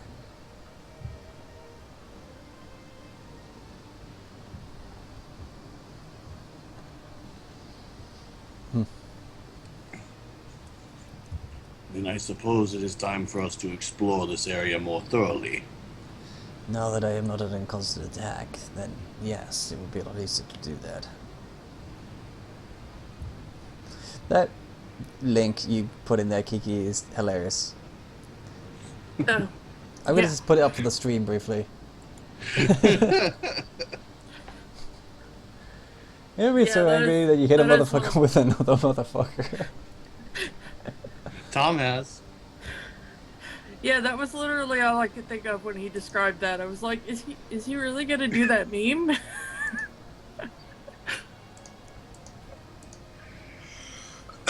Electrically charged Skellabomb. Yeah, I had you do the regular attack damage because I had no idea as to how other to roll the projectile damage. So yeah. Oh, fun hack we discovered in my 5e game. Oh yeah. In 5e, a monk's entire body is considered a magical weapon, yes? Oh nice. Yeah. So, what we figured out was, and there may be some obscure rules somewhere against this, but so far it's actually been allowed to work in my game. Uh-huh. if you charge like through a 5-foot space with a person in it, you run headlong into that person, Yeah. doing impact damage. Which, Yeah. if you're a monk, then does magical impact damage on top of it, and you don't even have to use one of your actions to do an attack. Flying hug tackle! Pretty much. So he's basically doing a shoulder barge bonus attack on his turns. Yeah, pretty much. Yeah, just kind of like if the dude in front of him falls, like at the end of his action, he just kind of barrels into the next opponent. Wait, you have to move 10 feet though to charge, don't you? Oh yeah, but usually they're not like, he's not doing it when they're like in the next adjacent square or anything. Oh, okay. It's usually like a run along the room or something. Yeah, that would definitely help until you get to the point where you have forehand attacks, in which that'll be less useful. Well, the thing is if he does all of his attacks and he like still hasn't taken his move action, like then it's still at least the way we've been playing it, then it still counts. Okay. Because it's just a move action, because he's not actually using an action to necessarily attack so much as just run through their square. So, Yeah, so he can do his move in his standard, but he can't do a full round attack and then move. Unless it's different in 5e, I haven't studied it that much. yeah, the rules are a little less complex in 5e so far, because they've tried to like cut Streamline it. back on a lot of stuff in order to facilitate new players. Yeah, I have read the handbook, and it is much more like introduction friendly. It's definitely, baby's first D&D. Yeah, it is pretty good for that. Because even in the free handbook that you can just look online, it's not the full player handbook, but there's enough in there for you to just basically have a character made for you by it, and then play it to see if you like it before you buy anything. Anyways. Yeah, the cool thing is in the actual PHB, like for each class, it tells you how to like speed build a character in there, so that literally you don't even have to make any choices. It's like if you just want an average, whatever, these are really easy to play, and you can throw together pretty much any character in like 5 minutes with that.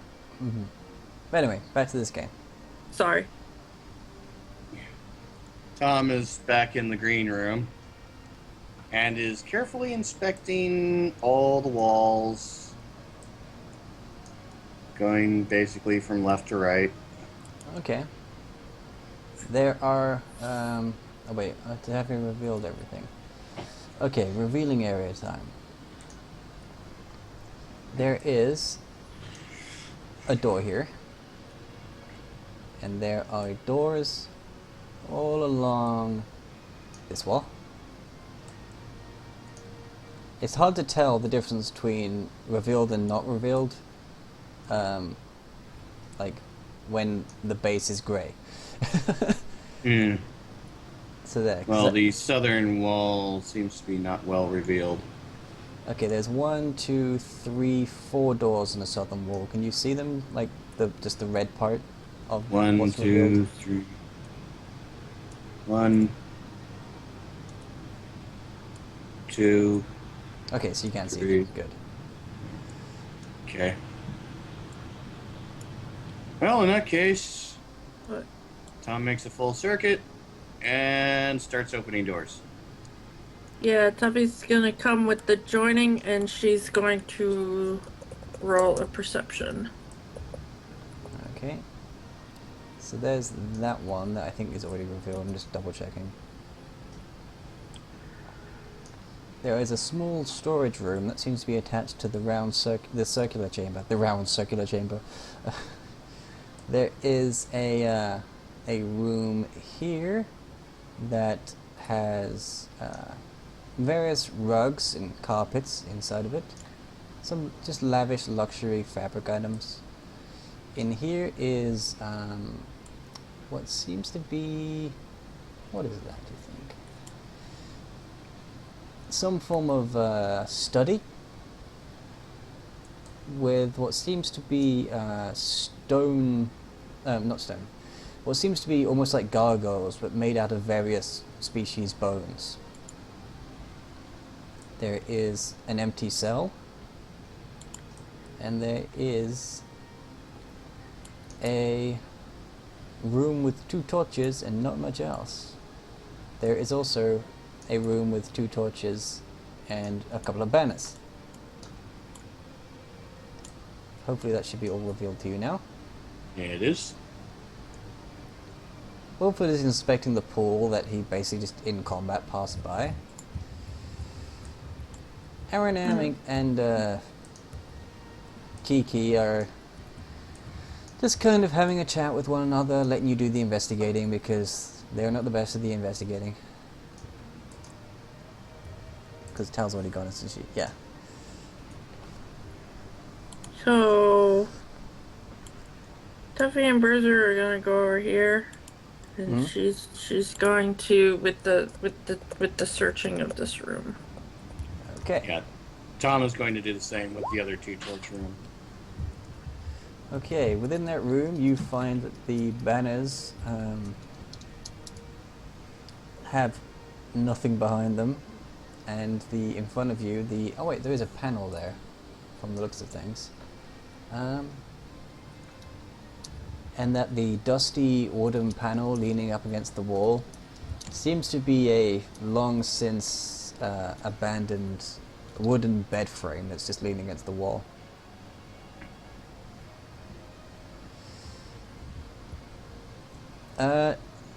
Tom, you notice a discrepancy in the floor on one of the corners. Oh, there seems to be some form of square plate in the corner of the room on the bottom left. Or the southwest corner if we're going by in-character direction. To his right.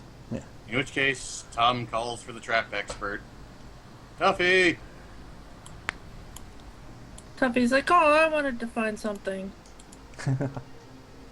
There's a plate over there in the corner. Can you check it out, please?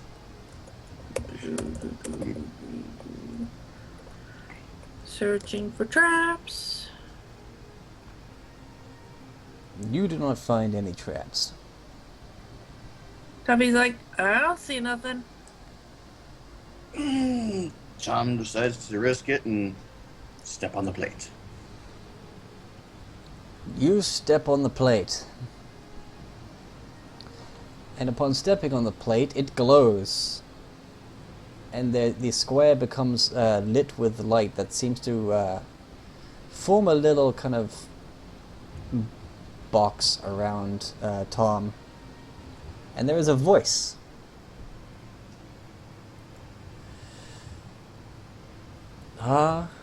You have passed the first stage of the trial of wisdom. As the second part, I will test your wits.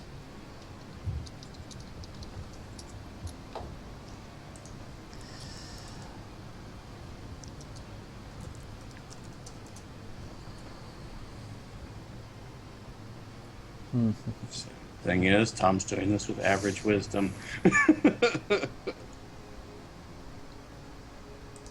Is Tom the only one hearing the voice? It echoes in through the room Oh, okay. and draws the attention of the rest of the party who just come on over.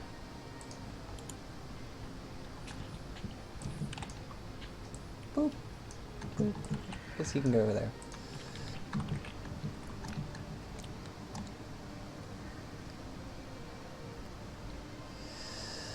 Alright. Riddle number 1. In we go, out we go. All around and in a row. Always, always, steady flow. When we'll stop, you'll never know. In we go, out we go.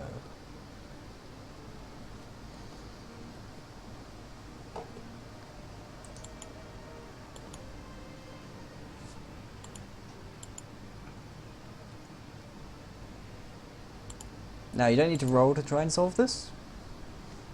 But if you can't, then you can make a wisdom check to try and solve it. I didn't check, right?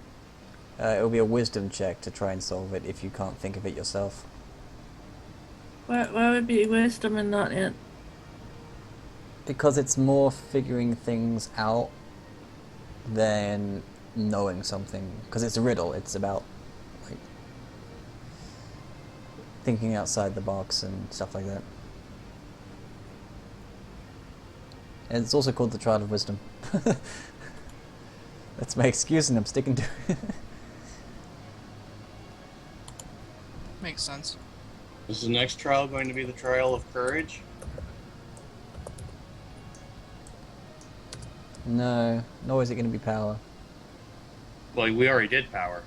Well, we did strength, but yeah, I guess same thing. Bruce is just sitting next to, between Aaron and Kiki, just like, oh, I don't know, I'm a dog. A Wisdom 6. check, eh? A wisdom check, yeah. If you can't figure it out yourself. I'll get this one. I should roll a wisdom check for Kiki and Aaron as well. Stop saying Kiki. Oh, sorry. Kiki's the ferret. Yeah, did I call fucking Sage Oosh. Heart Kiki before? Yes.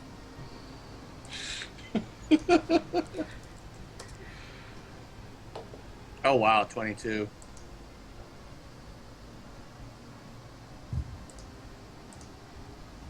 Now, given Tom's average wisdom, I don't think he's going to actually get this one.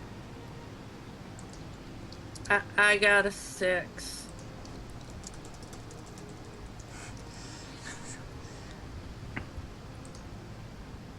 Sorry, I kind of derped a little bit.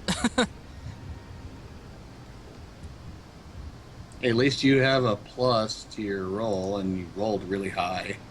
Tides Yeah. as in the sea, right? Yeah. Yeah. That's my answer. The square glimmers and does no harm. Wait, isn't Tom still standing on this thing this entire time? Yes. He's trapped within it. That's harsh. Yeah. There are many and one. They wave and they drum. Used to cover a stare. They go with you everywhere.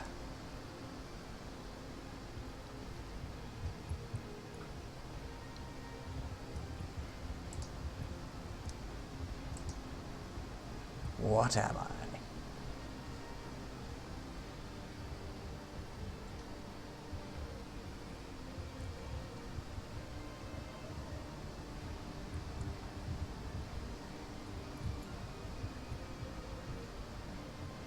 Yeah, I'm honestly not thinking of anything right now. So, yeah. Paladin. Yay, Paladin. Wisdom. Oh my god. Oh, I'm giving everyone kind of a chance to answer if they can't think of it. okay. Guys, I have to. You do this. I have a slight emergency. Okay. Go. Okay. Take care, Kiki. Go, Kiki.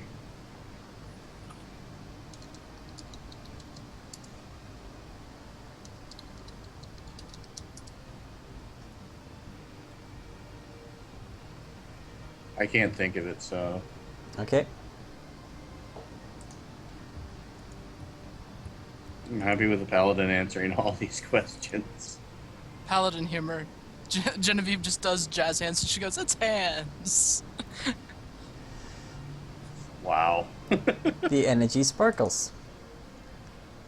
And What? finally, I'm a paladin. I'm not a robot. I can have fun. No? Okay.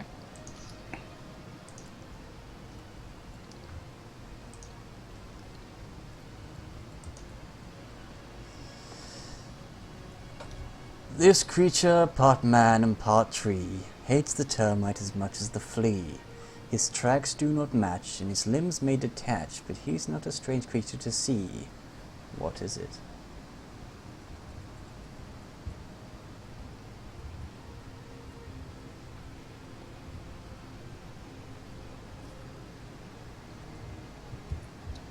I suppose I'm rolling again.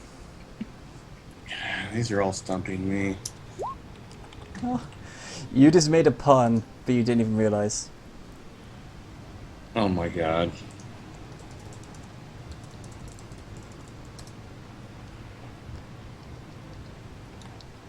Want to see just how bad Tom does on these? Yeah.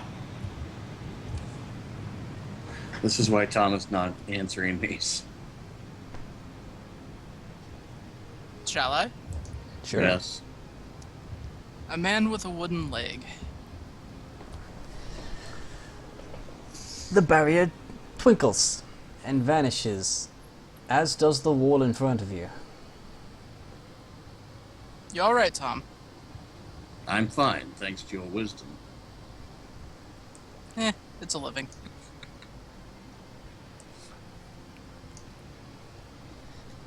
A hallway opens before you.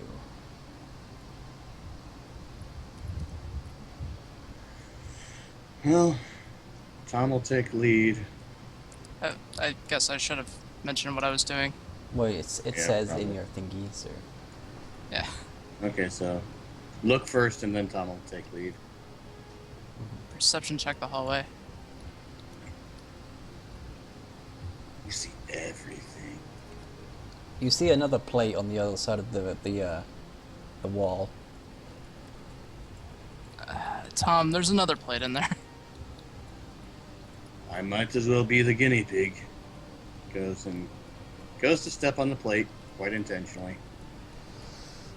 The plate seems to have long since rusted and stays in place.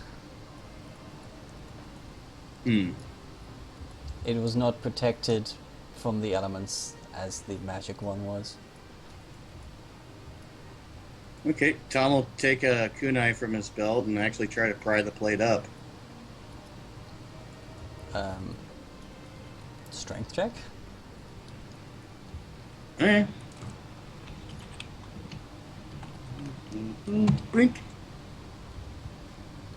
All you manage to Aw. do is dig a bit of rust off the plate. It doesn't seem to be going anywhere. Yeah, in which case he'll just dust off the rust, put his kunai back, and continue on. Around the corner, and just because of the massive perception, you see what seems to be a swinging axe trap that's just up there, not functioning because the plate's not functioning, as well as 3 holes in the end of the hallway, and the tips of spears within them seem to be also not activated. Seems we'll need Tuffy up front as well. They appear to be rusted. Even so, there may be other traps that haven't been as weather worn. True. Rounding the corner, all you find is stairs. Well then, shall we descend? Why not? Could be fun. Chuck, chuck, chuck, chuck, chuck, chuck, chuck, chuck. Okay.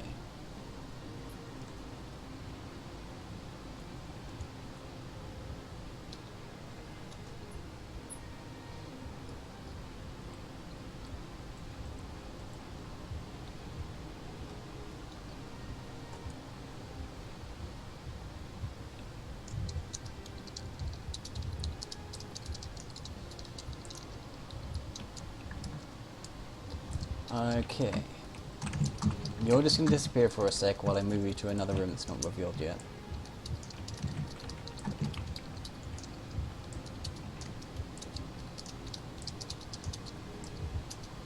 Descending into the chamber, things seem to suddenly not be so dusty.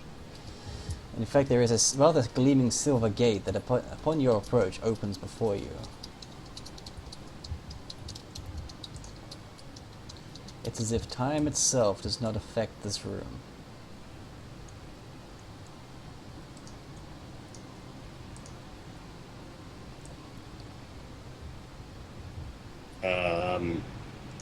Where are we? Oh, there we are.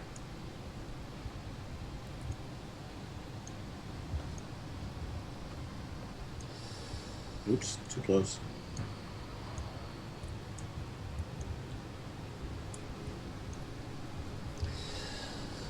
Before This you, room- within the This room, room looks like a mage's paradise.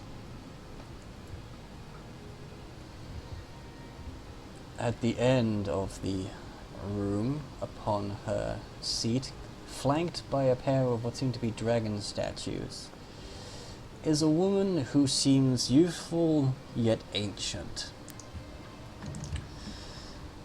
Parts of her skin are cracked and creak with a frightening, patient power.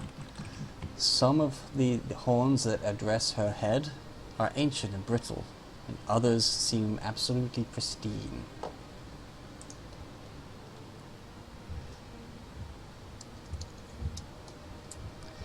Oh jeez, Kiki, yeah. Thoughts are with you.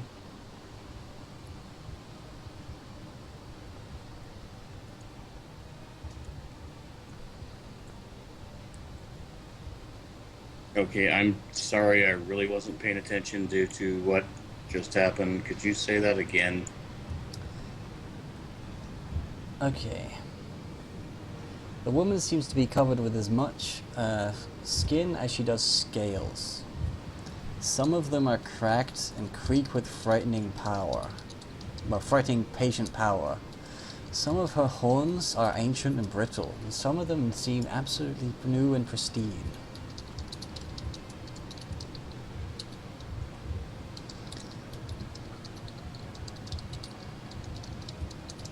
Interesting. Person caught at both ends of time.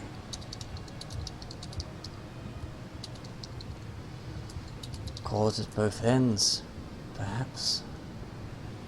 You may see what you wish to see.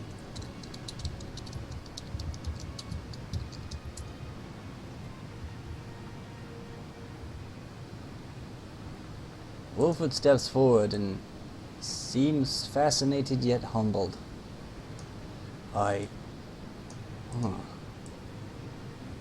Should I roll perception? If you want to.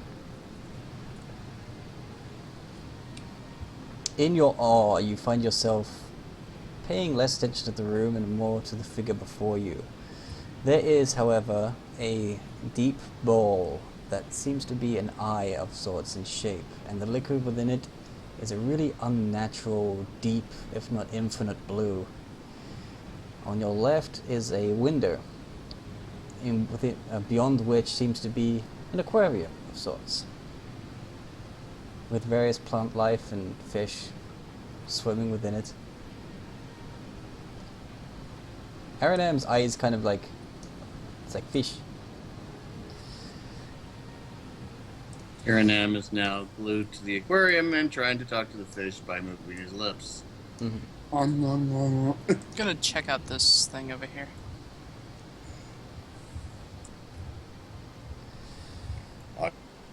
I would not touch my things if I were you.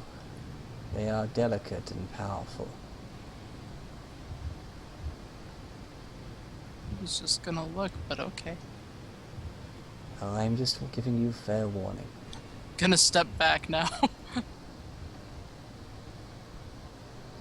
Okay, I think I actually talked over you by accident. If you did, I didn't hear you. Okay, Tom basically just asked if the woman was the oracle that had been spoken of. The Oracle.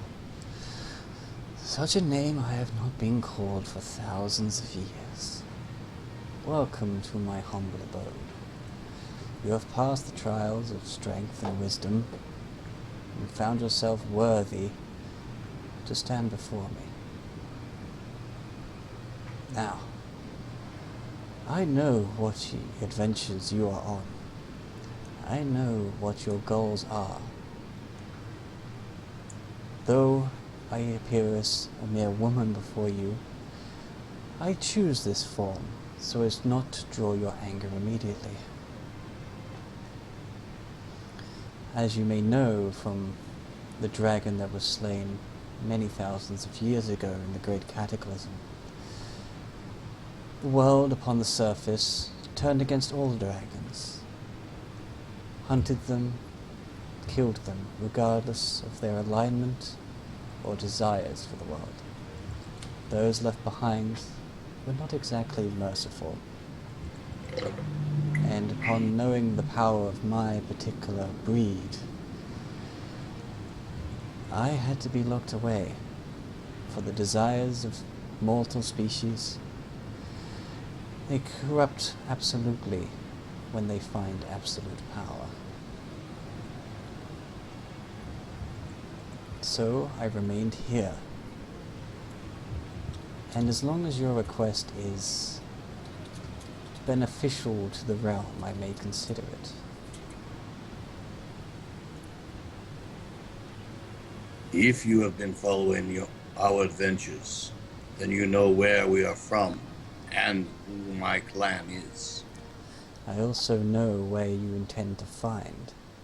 I also know where this place is. I know everything there is about this land, now, then, and what will be.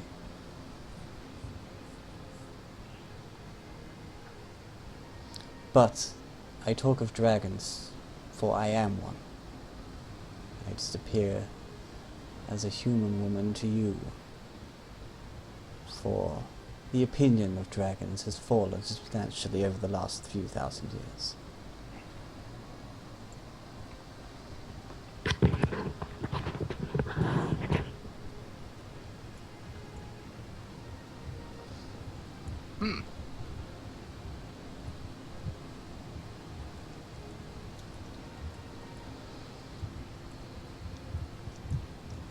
Tom actually seems to be fairly respectful of her,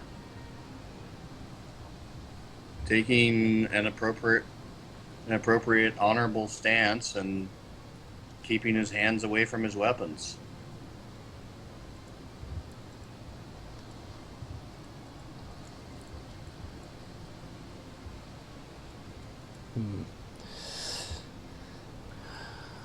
Wilford seems to be overwhelmed with curiosity, but he is maintaining himself.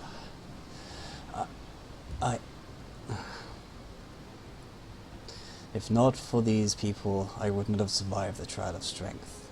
Any request is theirs. And he just kind of bows out and just stands at the side. Put my sword away if I haven't already. Sage Heart is as always just like, whatever. Kiki's like, ooh.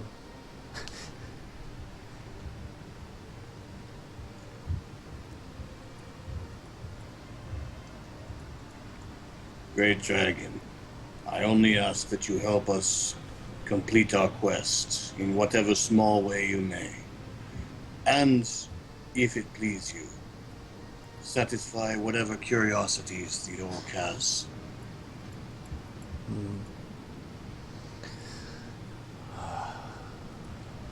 As much as I have told you, what I want from you in return is, of course, to never mention my existence, my location. And as much as you wish to educate the world of the past, Wilford, I would rather you take a cloak, as will you all, bearing symbols long forgotten, and if you can, try to re-educate those mortals above that not all dragons are evil. Your friends, or should I say, acquaintances, the Fallen, have dedicated part of their resources to make sure that no dragons return. And while many of them trying to be summoned by certain cults are indeed evil, some are merely trying to take their power for themselves, regardless of the dragon's actual alignment. In both cases, but in terms of the cult of the dragon and the Fallen, you must, to a degree, stop them, or at least temper their or at least temper their actions. That timing. Yeah. What I shall give you, Wilford, is not only my cloak, but a lens that would allow you to see the alignment of a dragon simply from its bones, and facilitate the resurrection of the good and the neutral dragons. While a balance must be maintained in the world, you do not need to worry about the revival of the evil dragons. The cult has that well in hand. And I will not object to anyone who would attempt to slay them.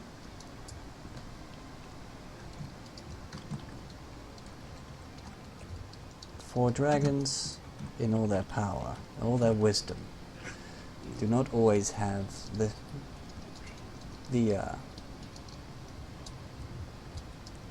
do not always have what is best for the realm in mind, and can often lead to complete and utter annihilation, such as the cataclysm that befalled us before. And there is enough evil in this world in that one dragon that flies above to balance out all that may be revived from the others.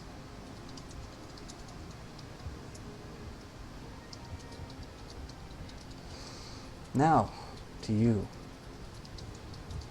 Tom, Genevieve, Tuffy, Sageheart, and Aranam. And of course Enfys, who is currently defending, what was it called, the village?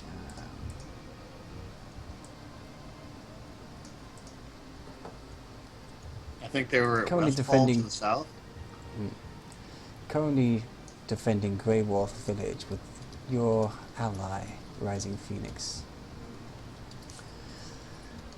I, as a gift to you all, of course, are these magical cloaks that will protect you from harm that is not exactly purely physical.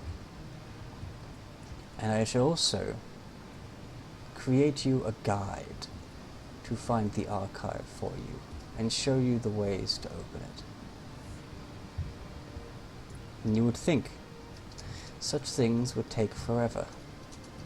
To create something able to send you that way would indeed take a very large amount of time.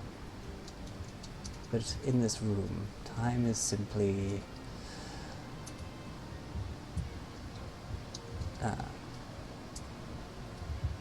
a factor as simply changed as moving a rug or repositioning my chair.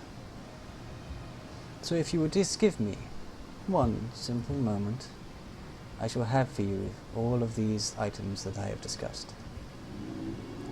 But first I must have you agree to tell none of my existence or my location.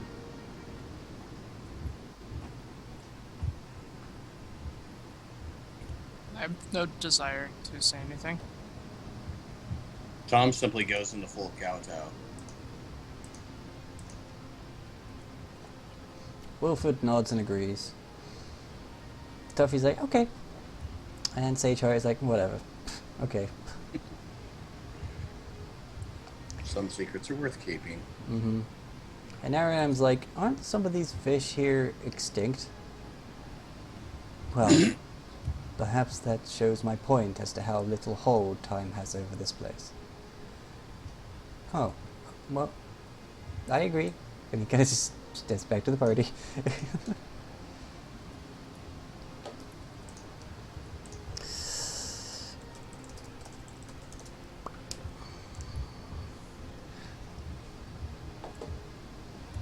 All of a sudden, the oracle's over here, and you did not see her rise or stand. She's just simply in that location now.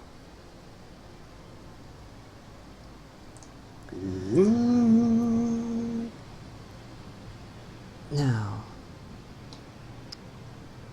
I'm gonna take a moment of all of our time and make you this guide, in which then time stops. At least for everyone but the dragon. Let me guess. Inside that infinite blue pool are the words police box. She takes her time, taking various materials and the powers that she can draw from said pool to create a humanoid figure, much more polished than the ancient guardians that this kind technically is, though have been long forgotten in ancient times.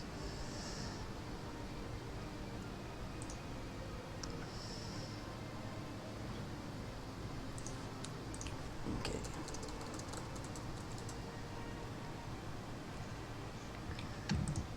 And then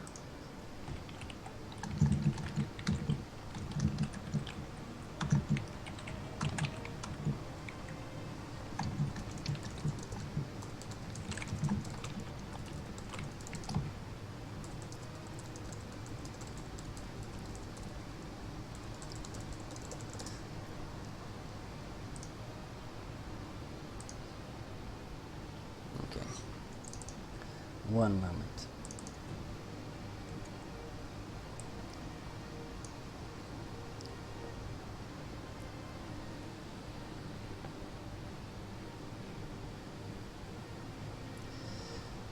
The full figure that you see before you is humanoid in shape, though seems to have dragon scales covering its limbs, and its center torso is made out of some form of metal and has a dragon face design. And upon time resuming, oh, that's huge, but just to kind of show all of you the full body pic. Oh. This is the humanoid that stands before you, crackling with what seems to be some form of electricity within the body.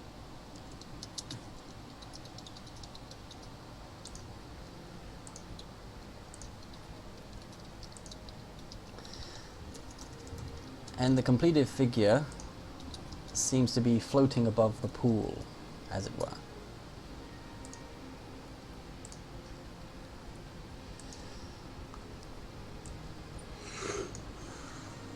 Just going to put the actual token in now that you've seen the full body pic. I'm sorry, but that face juxtaposed on that body. Exactly.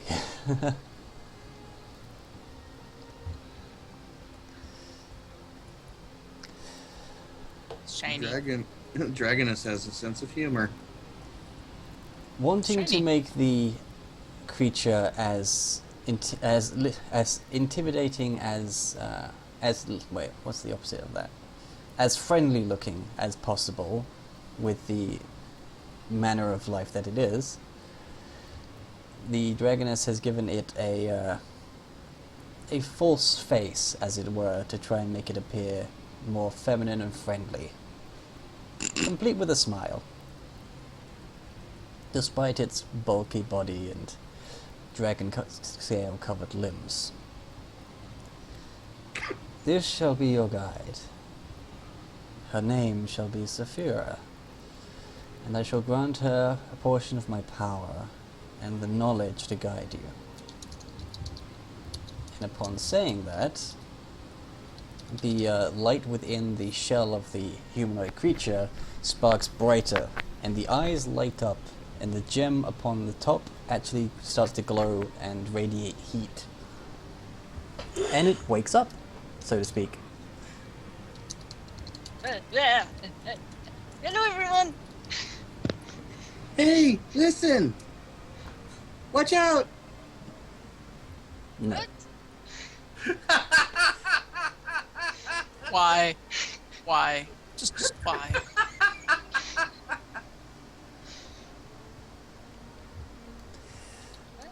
Okay. Saphira, you Yes? already know who these people are, but I might as well make formal introductions. This is Tom, Genevieve, Kiki, Sageheart, Haranam. That dog there is Bruiser, and this orc is... Tuffy, not Kiki. Oh, right, yeah. I tried so hard not to say it to the wrong person that I used the wrong name for the right character. Tuffy. And and Wilford. And upon that, she makes Saphira kind of float from the pool and actually touch down her feet on the ground. Oi. You will guide them, and you will take them to the ancient archive I have given you knowledge of, and you also shall spread the message that not all dragons are evil, and deserve their right to exist. Well, of course. I'm gonna do that. Friendship. As you can see, she's a friendly sort, as was the intention. Now as for your cloaks, you will find them... and she sort of steps forward and has these blue cloaks with silver detailing on them that she offers to everyone.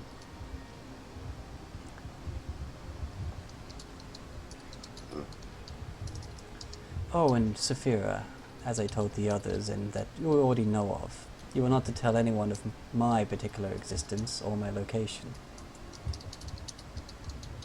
I already knew that. I'm just announcing it formally. Okay. You have to be safe. Exactly. I love you, Mom. She kind of chuckles at that, and she kind of runs a hand over the hot gem head of Saphira.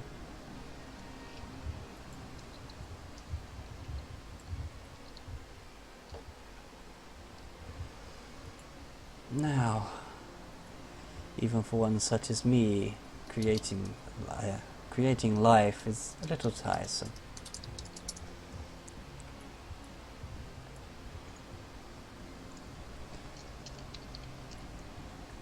I assume you all take a cloak?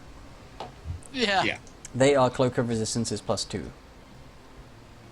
Okay, so gonna have to replace my old cloak. Yeah, because I believe some of you had +1, some of you had no cloak of resistances. Well, the tiger hide cloak I made only gave Stealth bonus. stealth. Yeah. I had a +1, like the tiny one, so Yeah. I'm gonna put the +2 on, and then I'm gonna just kind of motion over to Bruiser, and then like tie the +1 around his neck, like he's got like a little bandana thing going on. Yeah.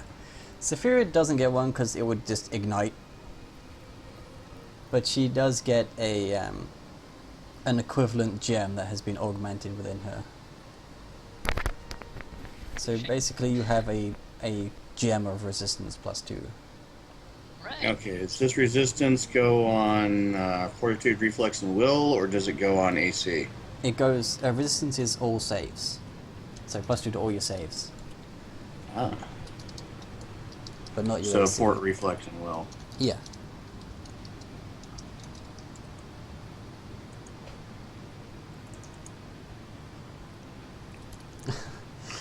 Oh my god, that brings reflex up to +10.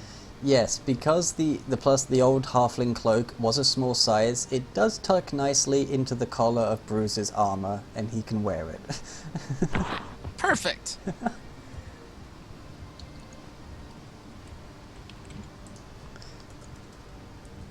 I've just been alive for 5 minutes. I'm so excited. We shall nickname him Crypto. No, I'm kidding. What? I'm kidding. Tom gets back up and puts his new cloak on. The old tiger hide cloak he will place in an appropriate position, basically as a gift to the Dragoness. Oh, I'm okay. just gonna shove my crystal in my hole. Well, no, it's already augmented on you. You don't need to... Ah. Oh, okay. It was pre-built. Good. Yeah. Because I can change it around later. It's a race thing. Yeah. Details. Thank you.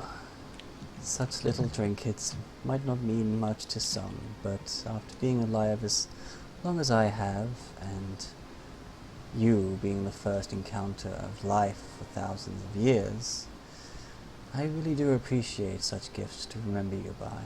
Not that I can forget you.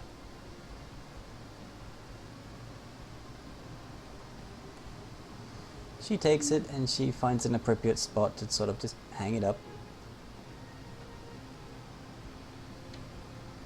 She's gonna go over there. Hang it up. Now with your promise and my blessing as well as my gift, I shall grant you a swifter exit from here. And the wings of these dragons part to reveal a path and steps that actually takes you up to the summit of the mountain, despite how short the steps look.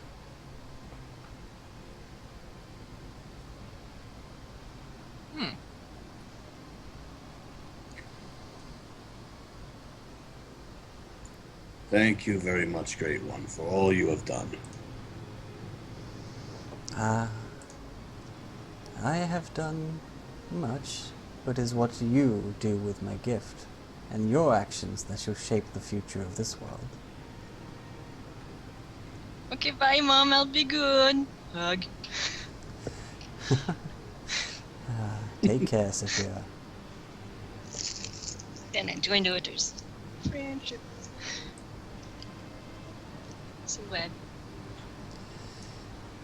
Sophia picks up one, the Oracle picks up one of her many books and sits down just to have a read.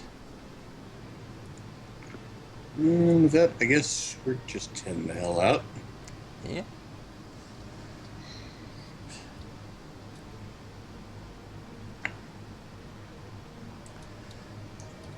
Hopefully comes with you. Put myself there. And you notice that you were the entire realm was suspended in time long enough for any damage you did have to be just healed up from natural regeneration. But I think Wilfred was the only one who was still damaged. Mm-hmm. Alright, I'm going to copy everyone. Oh right, I need to give permission to Ombre. I need to give her the link to join the campaign as well. But I'll do that off the stream. Okay. That's gonna be the only session I didn't record because I am not set up for it. Well, don't Let's worry, get I the stream it friendship. anyway, so it's recorded. Oh, yeah. So you can just get it on my channel. Yeah. So excited. Okay, are you like watching the stream muted now so you can see? Yep. Okay, so yeah, you know what the Oracle looks like in her humanoid form. Yep.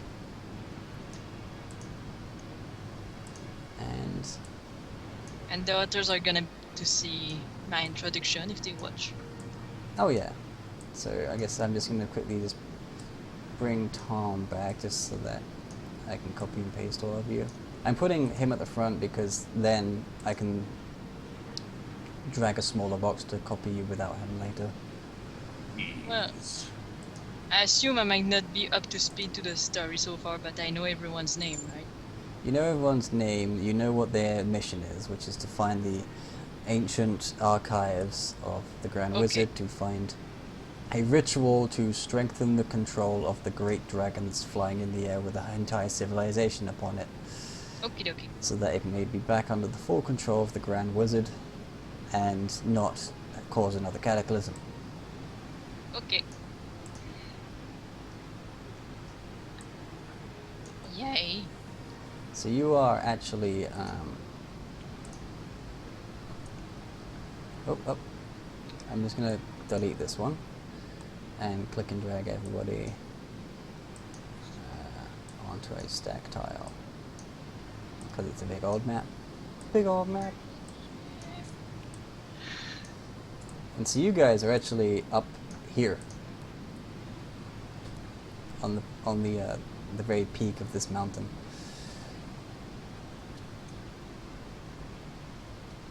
Oh, that's a great view. So you do get a view of the surrounding lands. Yeah, let's take some time to perception that shit.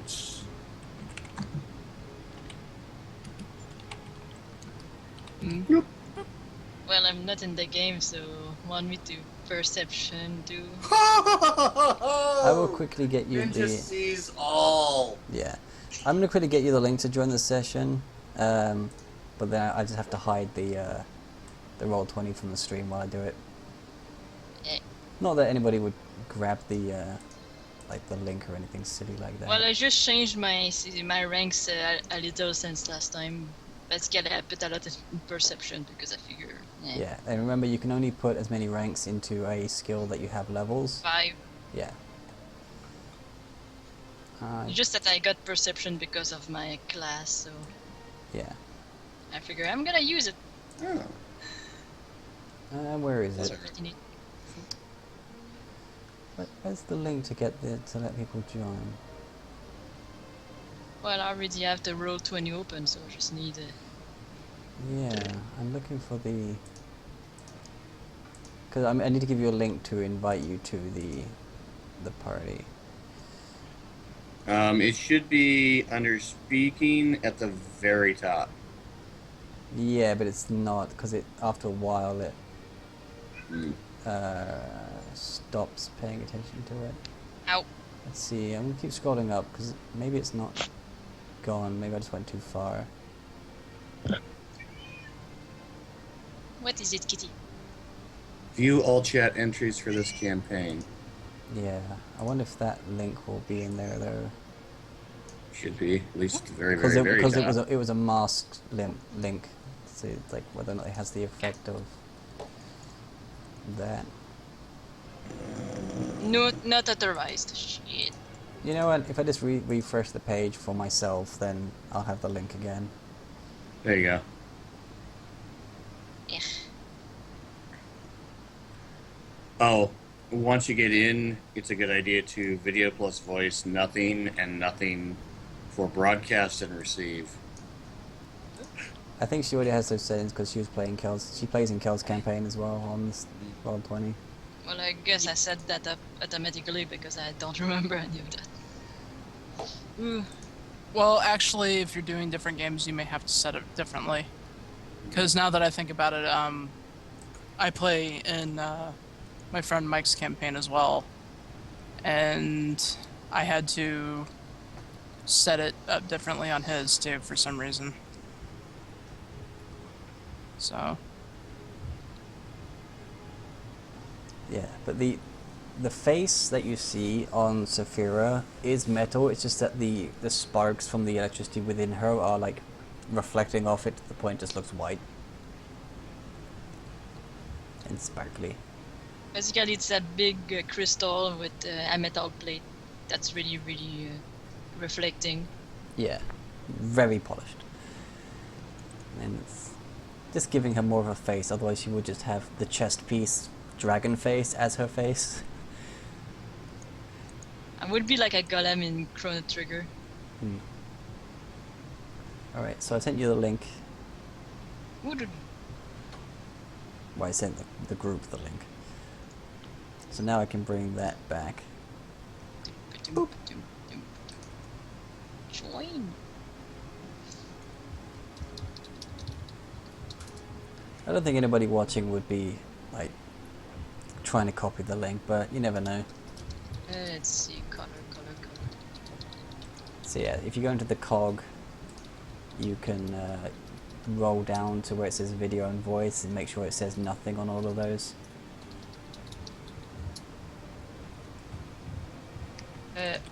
What's the spinny duck?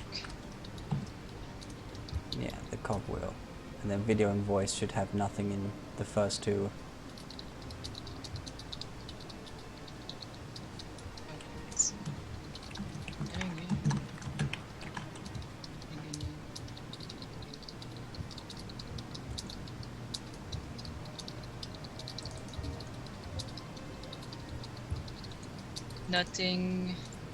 Nothing regular.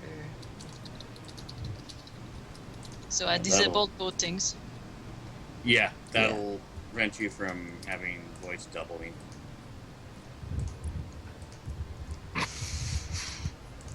Yay!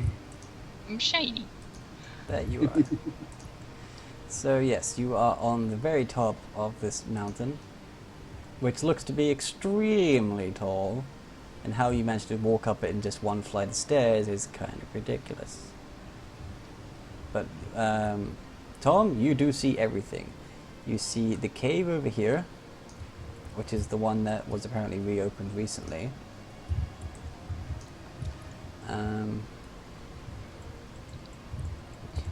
You see across to the Witching Woods, or the Withered Woods, depending on who you ask. And you see that above you and all the way to the east from here is what seems to be mostly still scorched land. And the change up, like, between the greenery of this realm, this region, to the one just over from you is pretty startling. It seems to be nothing but rock that you can see in that direction.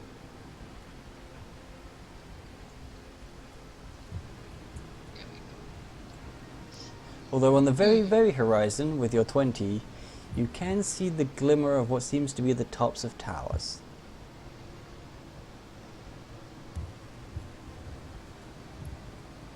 We would definitely have to prepare for a journey across that wasteland.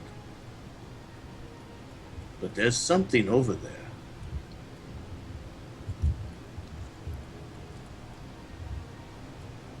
What is it? I might be seeing the tops of towers, I'm not sure. Not at this distance.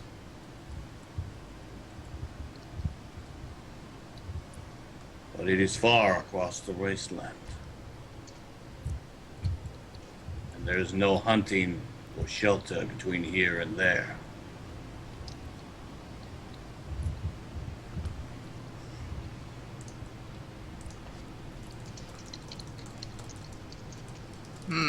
Alrighty then.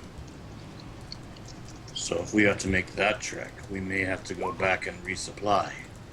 What the?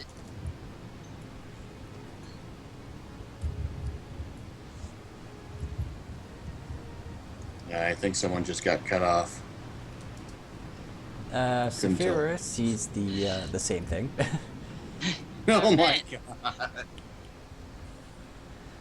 Well, this is the right direction, but it's not the archive yet. But we need to go there. Then we must resupply. And prepare our wagon for the journey across the wasteland.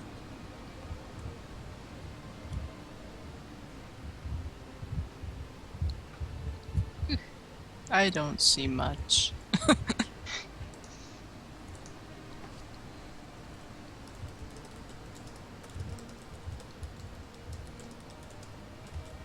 I guess you would see more if your eyes were a giant crystal. True. It's a fair point. I should get on that. I like you. Tom starts trying to pick the best way down the mountain as possible so that they can go back and get their things. Go back and... Because this- Oh, you mean like the wagon and stuff? Yeah, because this is a case of we need to go resupply. Yeah. There is what seems to be on the edge of the pool, on the edge of the peak,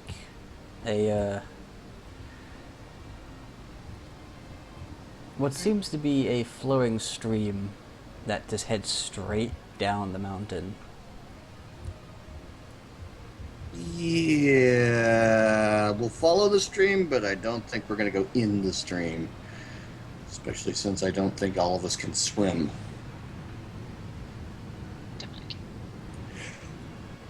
Okay, so if you want to resupply, we can go to the capital. But if you still have some energy, there's a cave that's interesting. How do you mean interesting? I just have a feeling. Genevieve? Sure, why not? Then check we it will out. investigate before we resupply.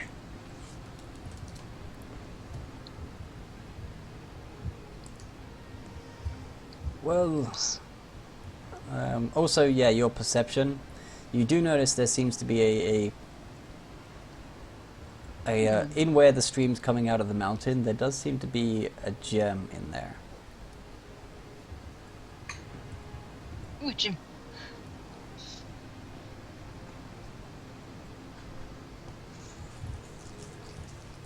Like in the stream? Yeah, Can I go try to get it? you can try. Yep. Upon your hand touching the waters of the stream, your body is suddenly turned to water to join the stream, and you end up coming back into physical form at the bottom of the mountain. Ash! That was not in my database! Well, that was interesting. Shall we follow? Sure. Don't worry, I'll pull you out if you get waterlogged. That may very well happen. As Yeah, Tom goes in first. you all take a brief metamorphosis into a different state of physical matter entirely, but when you emerge on the other side, you are dry. You end up on land rather than in water. It seems my mom didn't give me everything. But I sure didn't know that one. I love you, Mom. Your mother is wise to not give you everything. Otherwise, what joy would there be in exploring? I get to explore. Yes. Alright. Your wagon is, well, your horse is, I'm not sure you brought the wagon this way. Did you bring the wagon this way? I think you did. Yeah, we brought the wagon as far as we could. Your wagon's still there, as are the horses.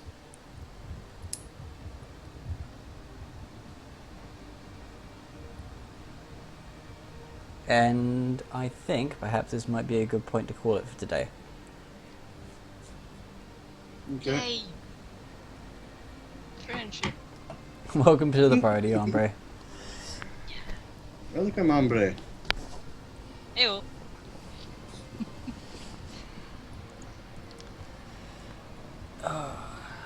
So, thank you for watching, whether live or recorded. This has been On Air with Odin, Gamemastering Pathfinder Dragonfall.